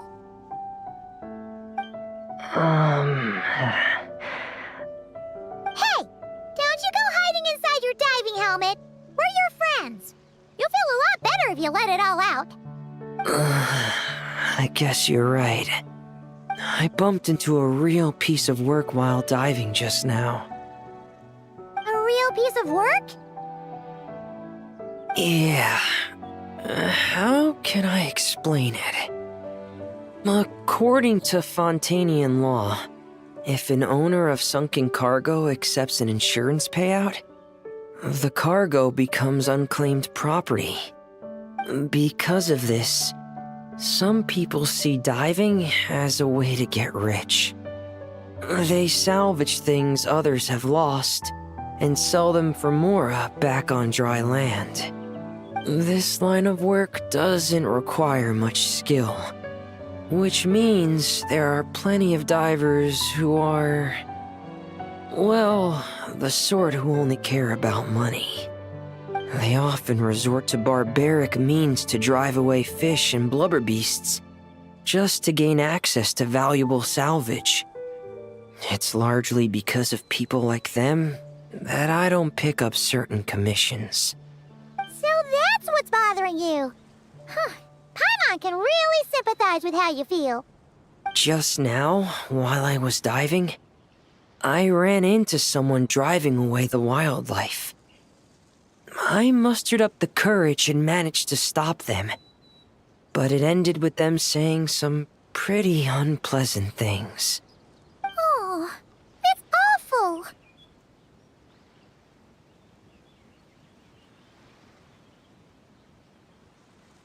Thanks for the kind offer, but even though it's difficult and leaves me feeling drained, I still want to stand up for what's right and try to make a change myself. I love swimming underwater, seeing the patterns of barrel conches, feeling the breath of the maritime flowers.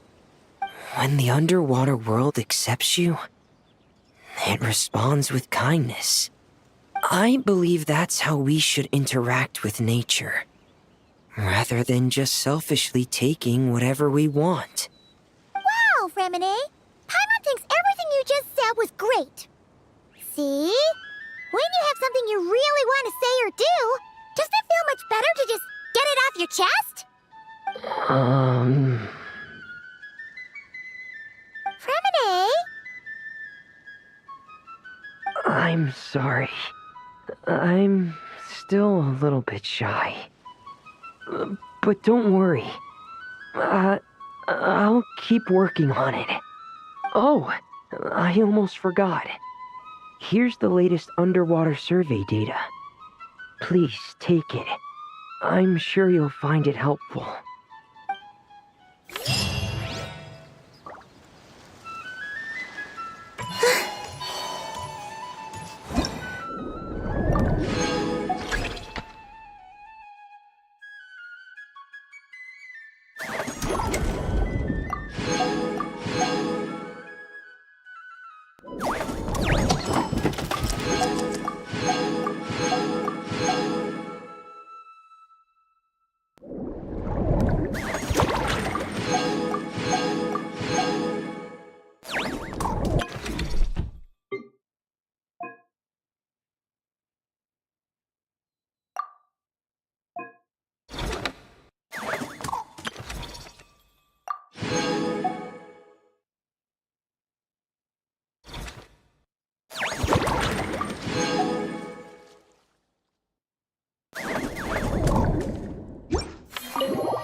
by ruling out the impossible.